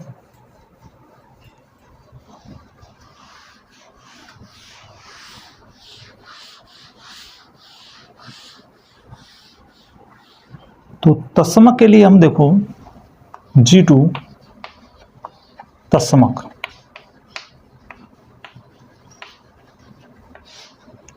तो तत्समक के लिए हमको पहले हम इसको रफ कार्य में समझो, रफ कार्य की तरह हमको देखना। तत्समक की जो हम आंसर होता है, तत्समक का मतलब होता है कि एलिमेंट वो कोई एलिमेंट आ जाए। ए स्टार ई बराबर ए, अगर ए हमने एक एलिमेंट लिया उससे वापस ए आ जाए तो वो ई जो होगा हमारा क्या होगा, तत्समक। तो A into E upon 2 equal to क्या हो जाएगा A. A star B equal to A B by 2, यहाँ पर ए ई अपॉन 2 कर दिया तो ए से ए कैंसिल हो गया, यानी ई बराबर क्या हो गया हमारे पास 2 upon sorry E equal to हो गया हमारा 2। तो ये हमारा ई जो होगा हमारा क्या होगा, तत्समक एलिमेंट हो जाएगा। ये हम रफ में निकाल के देख लेंगे। तो हमको पता चल गया 2 बिलोंग्स टू क्यू प्लस। 2 धनात्मक प्रमेय संख्या है, तो ए स्टार 2 करके देखेंगे तो यहाँ हो जाएगा, इसी नियम से लगाते हैं। तो 2 ए इंटू 2 बाई 2 से 2 कैंसिल हो जाएगा, यानी ए आ जाएगा। तो ए स्टार 2 लगाने पर हमको ए मिल गया, तो 2 हमारा क्या होगा, तत्समक एलिमेंट हो जाएगा। वापस 2 स्टार ए लगा के देखते हैं, तो यहाँ 2 इंटू ए अपॉन 2।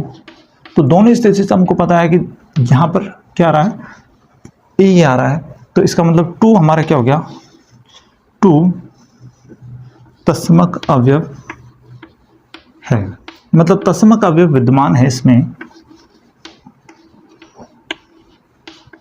तो ये हमारा दूसरी प्रॉपर्टी भी प्रूफ हो गई कि तत्समक अवयव इसमें है। आगे हम प्रतिलोम देखते हैं। तो प्रतिलोम के लिए भी हमको वापस रफ कार्य करना पड़ेगा।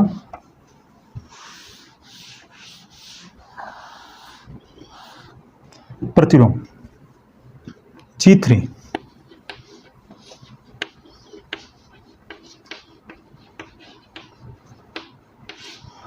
तो प्रतिलोम के लिए हमको क्या करना पड़ेगा, जैसे मान लो प्रतिलोम वो होता है जिससे हमारा तत्समक एलिमेंट आ जाए। मतलब हम मान लेते हैं प्रतिलोम B है, तो A star B equal to हमारा आना चाहिए है 2। अब B की वैल्यू निकालनी है, तो यहाँ पर AB बाई 2 इक्वल टू क्या हो जाएगा 2, 2 उधर जाएगा, यहाँ 4 हो जाएगा, तो B इक्वल टू हो जाएगा 4 अपॉन A। तो 4 अपॉन A भी हमारी क्या है, परमेय संख्या है, Q प्लस है, तो 4 upon A belongs to Q plus, तो 4 upon A belongs to Q plus हो गया। और तो हम इसमें अगर संक्रिया लगाएं A, तो हमारा क्या मिल जाएगा 2 मिल जाएगा। देखो A belongs to Q plus,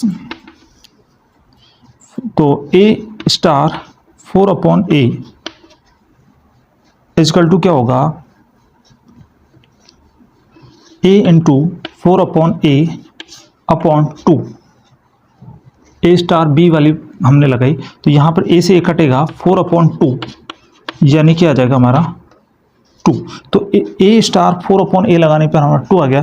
तो इसका मतलब 4 अपॉन A क्या हो गया, हमारा प्रतिलोम हो गया। A का प्रतिलोम 4 अपॉन A हो गया। वापस हम देखें 4 अपॉन A स्टार A लगाएं, तो 4 upon A into A upon 2, A से A कैंसिल हो जाएगा, 4 अपॉन 2 वापस करेंगे तो वापस हमारा क्या आ जाएगा 2 आ जाएगा। तो हम देख सकते हैं कि प्रत्येक अवयव का प्रतिलोम हमको मिल सकता है। तो हम लिख देंगे आगे G3 भी हमारा प्रूफ हो गया, यानी यहाँ तक किया तो हमारा ग्रुप तो प्रूफ हो गया। अब क्रम में भी करेंगे, तो प्रत्येक अवयव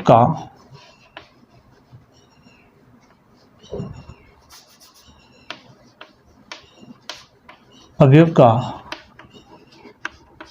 प्रतिलोम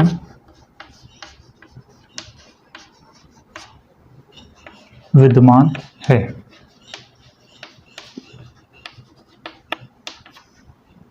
फिर उसके बाद में G4 का मतलब इसमें हमको G4 का मतलब हमको क्रम में नियमितता प्रूव करनी। क्रम में नियमितता देखते हैं।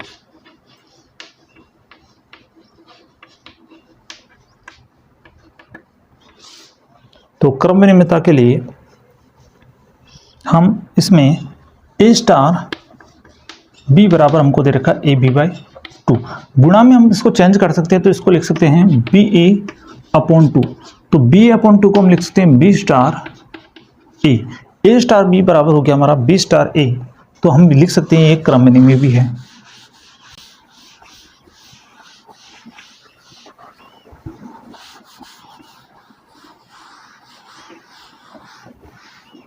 तो हम लिख सकते हैं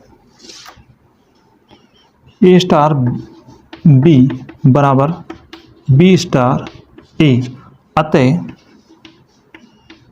स्टार संक्रिया एक क्रम में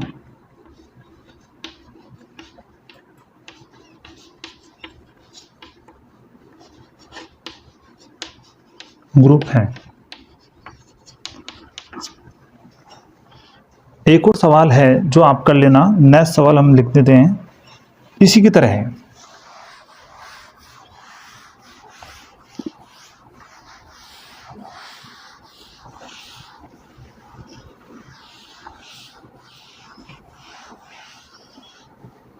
सवाल है हमारा, यदि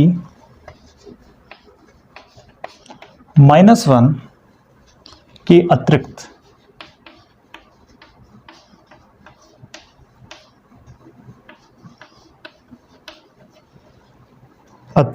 सभी वास्तविक संख्या, अब पहले हमारे पास क्यू प्लस था, आपकी बार वास्तविक संख्या रियल नंबर है, वास्तविक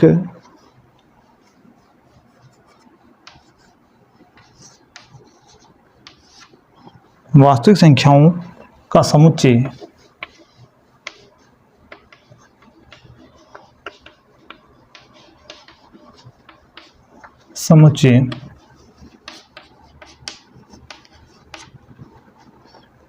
S है तो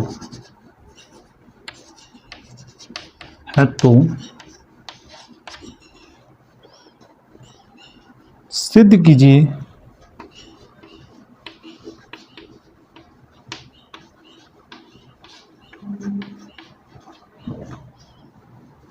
कि S O एक ग्रुप है। अब की बार क्रम में ग्रुप प्रूफ नहीं करना, हमको केवल ग्रुप प्रूफ करना है। ग्रुप है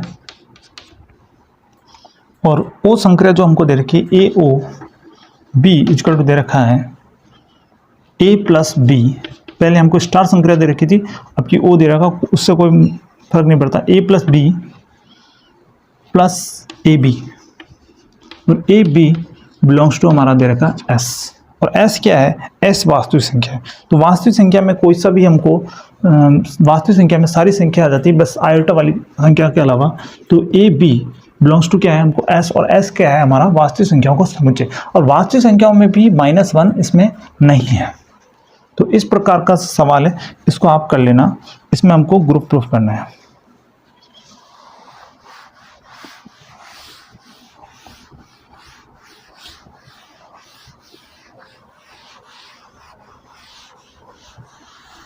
आगे नेक्स्ट सवाल हमारा,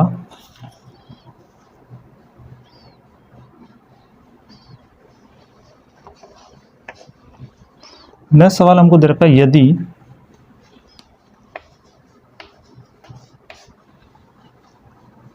G बराबर AB for all AB belongs to real number A not equal to 0,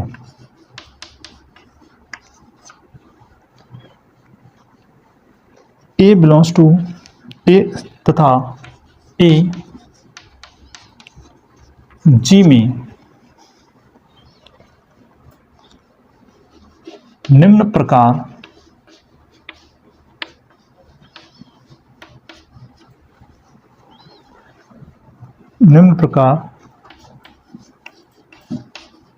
परिभाषित है।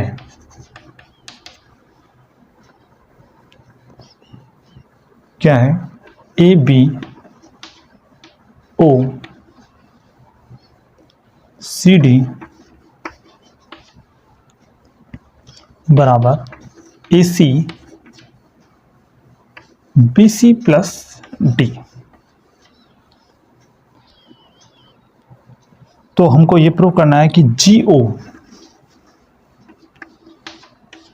एक प्रति आबेली, मतलब ग्रुप तो है लेकिन प्रति आबेली ग्रुप है, क्रम में ग्रुप नहीं है, प्रति आबेली ग्रुप है, ये प्रूफ करना है। तो सबसे पहले हम इसमें बाइनरी ऑपरेशन तो इसमें दिख रहा है कि बाइनरी ऑपरेशन के, क्योंकि रियल नंबर में है और रियल नंबर में कोई सा भी एलिमेंट लेंगे तो वही हमारा रियल नंबर ही प्राप्त होगा, तो ये बाइनरी ऑपरेशन तो है। अब इसके बाद में पहले हम इसमें साहचर्य, तत्समक, प्रतिलोम, और फिर हम प्रूफ करेंगे कि एक क्रम में ग्रुप नहीं है। ये चारों कंडीशन हमको प्रूफ करनी है। तो पहली कंडीशन हम लेते हैं साहचर्य, जीवन हम साहचर्य। तो साहचर्य के लिए हमको साहचर्यता के लिए हमको इसमें 3 एलिमेंट लेंगे, ए बी सी डी, और हम चौथा ले लेते हैं E F belongs to G. तो हमें प्रूफ करना होगा A B O C D O E F, पहले तो हम इस प्रकार लेते हैं और फिर हम लेंगे A B O C D O E F. तो पहले हमने क्या किया, इन दोनों को इंटू किया और फिर तीसरे को इंटू किया। पहले अंत में हमने क्या किया, लास्ट के दो इंटू किए और पहले वाले को इंटू किया। तो ऐसा करने पर भी हमारा आंसर सेम रहता है, तो इसका मतलब हमारा क्या होगा, वो साचर होगा। तो हम पहले हम एलएचएस लेंगे, हमको जो नियम दे रखा उसी के अकॉर्डिंग काम करना है। तो नियम क्या कहता है, पहला एलिमेंट तीसरा एलिमेंट से इंटू होगा पहले तो, यानी ए सी, फिर दूसरा एलिमेंट तीसरे से इंटू होगा और उसमें चौथा एलिमेंट जुड़ेगा, तो यानी B C plus D. LHS ले लिया हमने, एलएचएस है हमारा A B O C D O E F, ये हमको दे रखा है।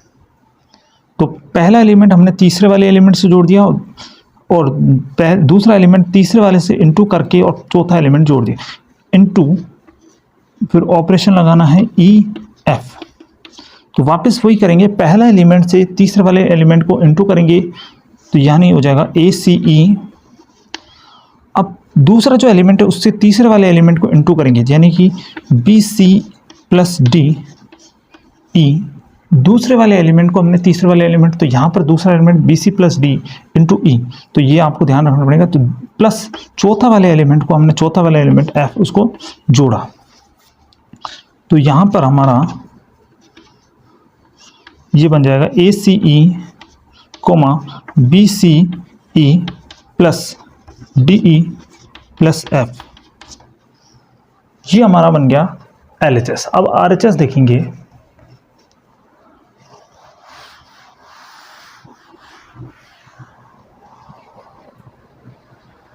आरएचएस निकालने से पहले हमको इसको साइड में रख देते हैं, जिससे हमको बार बार देखना नहीं पड़ेगा, क्योंकि इसकी बार बार जरूरत पड़ेगी। तो यहाँ लिख देता हूँ मैं, A B O C D equal to है A C B C plus D, ये हमारा सवाल में दे रखा है।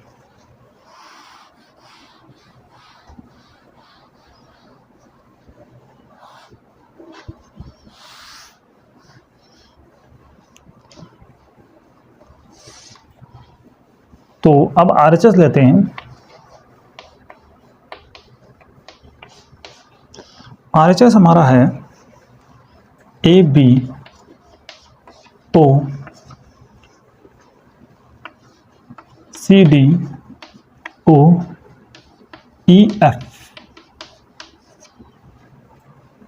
तो ए बी वैसे वैसे रहने देते हैं, ओ अब की बार पीछे से देखते हैं। तो पीछे में देखो, सी को हमने किससे इंटू करना पड़ेगा, ई से। पहला एलिमेंट किससे, तीसरा वाला एलिमेंट, सी को हम किससे इंटू करेंगे, ई से, कोमा दूसरे वाले एलिमेंट से तीसरा वाला एलिमेंट इंटू का डी ई प्लस चौथा एलिमेंट उसमें जुड़ेगा एफ। आप देख सकते हो दूसरे वाले एलिमेंट से तीसरा वाला एलिमेंट हमारा इंटू हुआ है और चौथा वाला एलिमेंट उसमें जुड़ा है, तो यानी पहले डी को ई से इंटू करेंगे और चौथा एलिमेंट उसमें जोड़ेंगे। उसके बाद में वापस हम चलते हैं, ए पहला वाले एलिमेंट तीसरे वाले इंटू से होगा, तो ए सी ई कोमा दूसरा वाला एलिमेंट तीसरे वाले एलिमेंट से इंटू होगा, तो बी सी ई और चौथे वाले एलिमेंट में जुड़ेगा, तो plus D E plus F. तो हम देख सकते हैं एलएचएस और हमारा आरएचएस बराबर आ चुका है, इसका मतलब ये साचार है। तो एलएचएस बराबर आरएचएस, अतः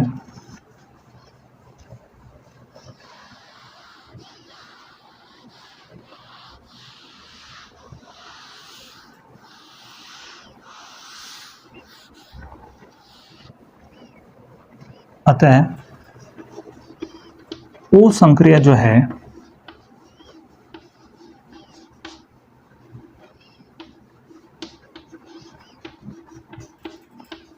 साहचर्य है।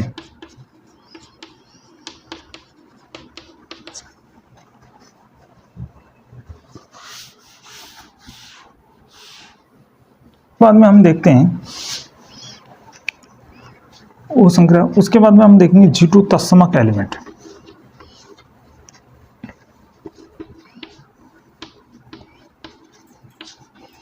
तत्समक के लिए हमको देखना पड़ेगा, तत्समक एलिमेंट के लिए हमको देखना पड़ेगा कि ये हम वापस रफ कार्य में देखेंगे। हम मान लेते हैं तत्समक एलिमेंट ए बी ओ, एक मान लेते ई और एक मान लेते ई डैश, ये हमने तत्समक एलिमेंट मान लिया। तो हमारा आंसर आना चाहिए ए बी। तत्समक एलिमेंट होता है जो एलिमेंट वापस उसी एलिमेंट को लिया है, यानी कि ए बी को ई से इंटू करने, ई डैश से इंटू करने पर ए बी आ जाता है। तो ई और ई डैश जो हमारा निकलेगा वही हमारा क्या है, यहाँ लिख देंगे हम तत्समक एलिमेंट है। तो ए बी पहला एलिमेंट तीसरे वाले एलिमेंट से इंटू, दूसरा वाला एलिमेंट तीसरे वाले एलिमेंट से इंटू, और चौथा वाला एलिमेंट जुड़ेगा, बराबर होगा ए बी के। तो हम लेफ्ट हैंड साइड और राइट हैंड साइड को देखते हैं। तो ए बराबर हो जाएगा हमारा ए बराबर ए, और B E plus E dash बराबर हो जाएगा हमारा बी। ए से ए कैंसिल, तो ई बराबर हो जाएगा हमारा 1।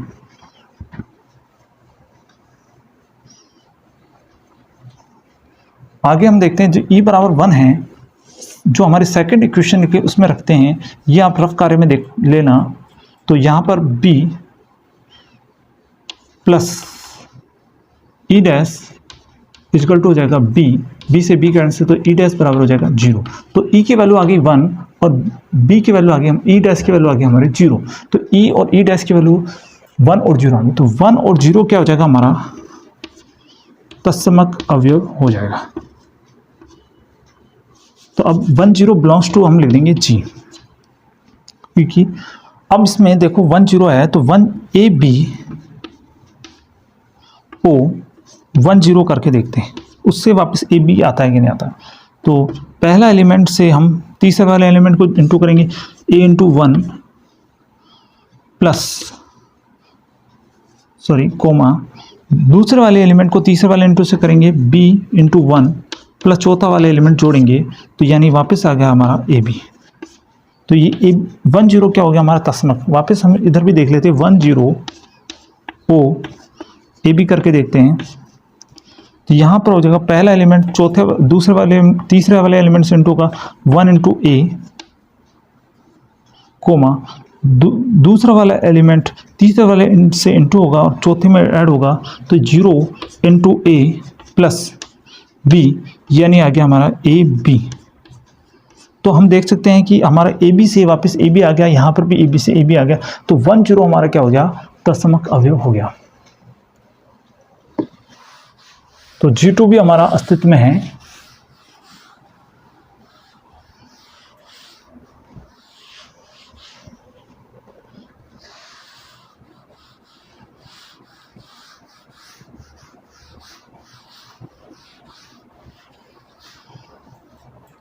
तो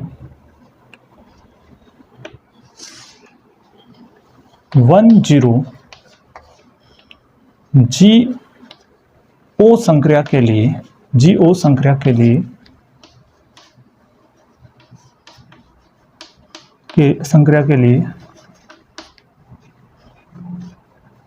तत्समक अवयव है।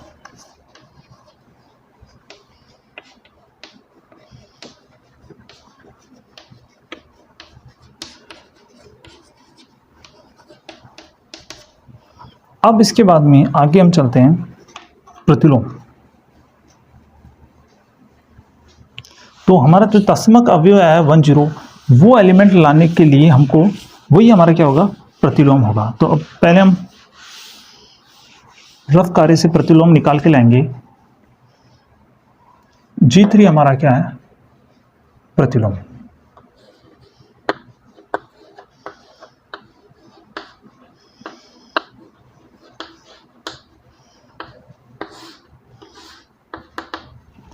तो प्रतिलोम के लिए हमको देखो 10 हमारा तस्मक एलिमेंट आया। मान लेते हैं कि ए बी एक अवयव है, उसका प्रतिलोम मान लेते हैं हम ई एफ मान लेते हैं, या सी डी भी मान सकते हो। सी डी हम उसका प्रतिलोम मान लेते हैं।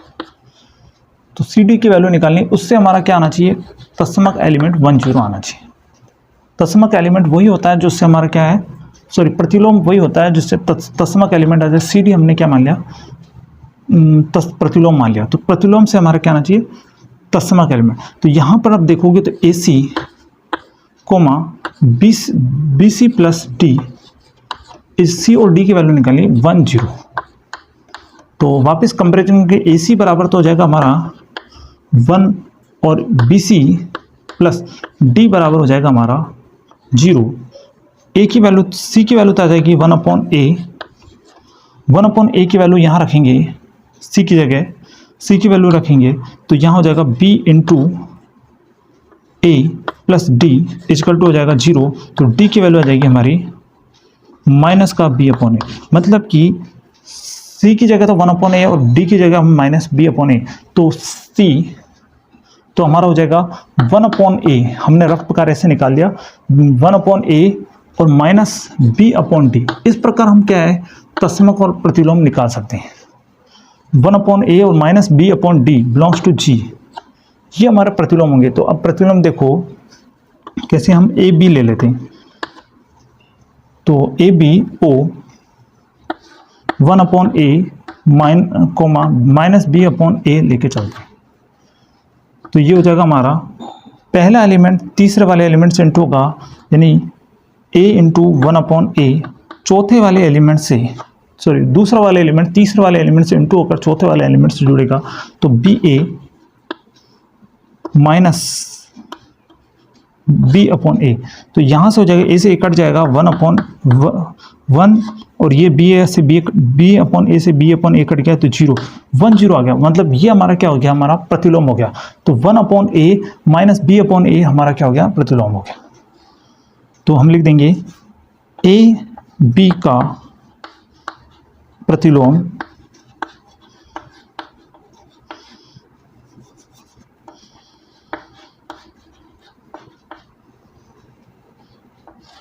वन ए माइनस b/a है। तो हम कह सकते हैं ये हमारा ग्रुप तो प्रूफ हो गया। अब आबेली ग्रुप है कि नहीं उसको और देखेंगे, और आबेली नहीं होगा तो हम कह देंगे ये प्रति आबेली ग्रुप है।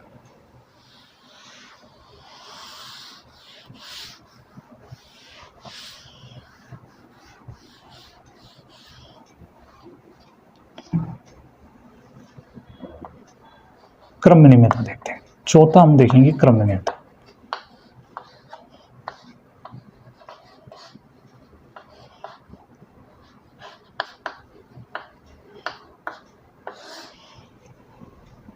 तो क्रम नियमितता के लिए हम देखते हैं A B O C D, ये हमारा आएगा A C B C plus D.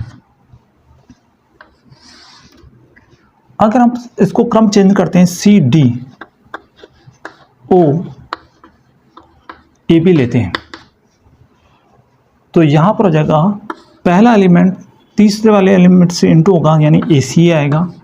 चौथा वाला दूसरा एलिमेंट तीसरे वाले से इंटू होगा, यानी ए डी आएगा प्लस बी। तो हम देख सकते हैं ये एल एच एस और हमारा A B O C D और सी डी ओ ए बी हमारा दोनों अलग अलग आ रहे हैं। बी सी प्लस डी आ रहा है इधर, ए डी प्लस बी। तो ये हम लिख सकते हैं A B O C D not equal to C D O A B. तो इस प्रकार हम कह सकते हैं कि जी ओ जो होगा हमारा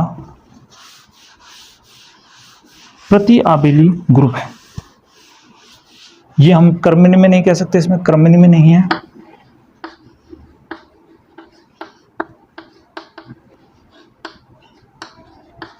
नहीं है, अतः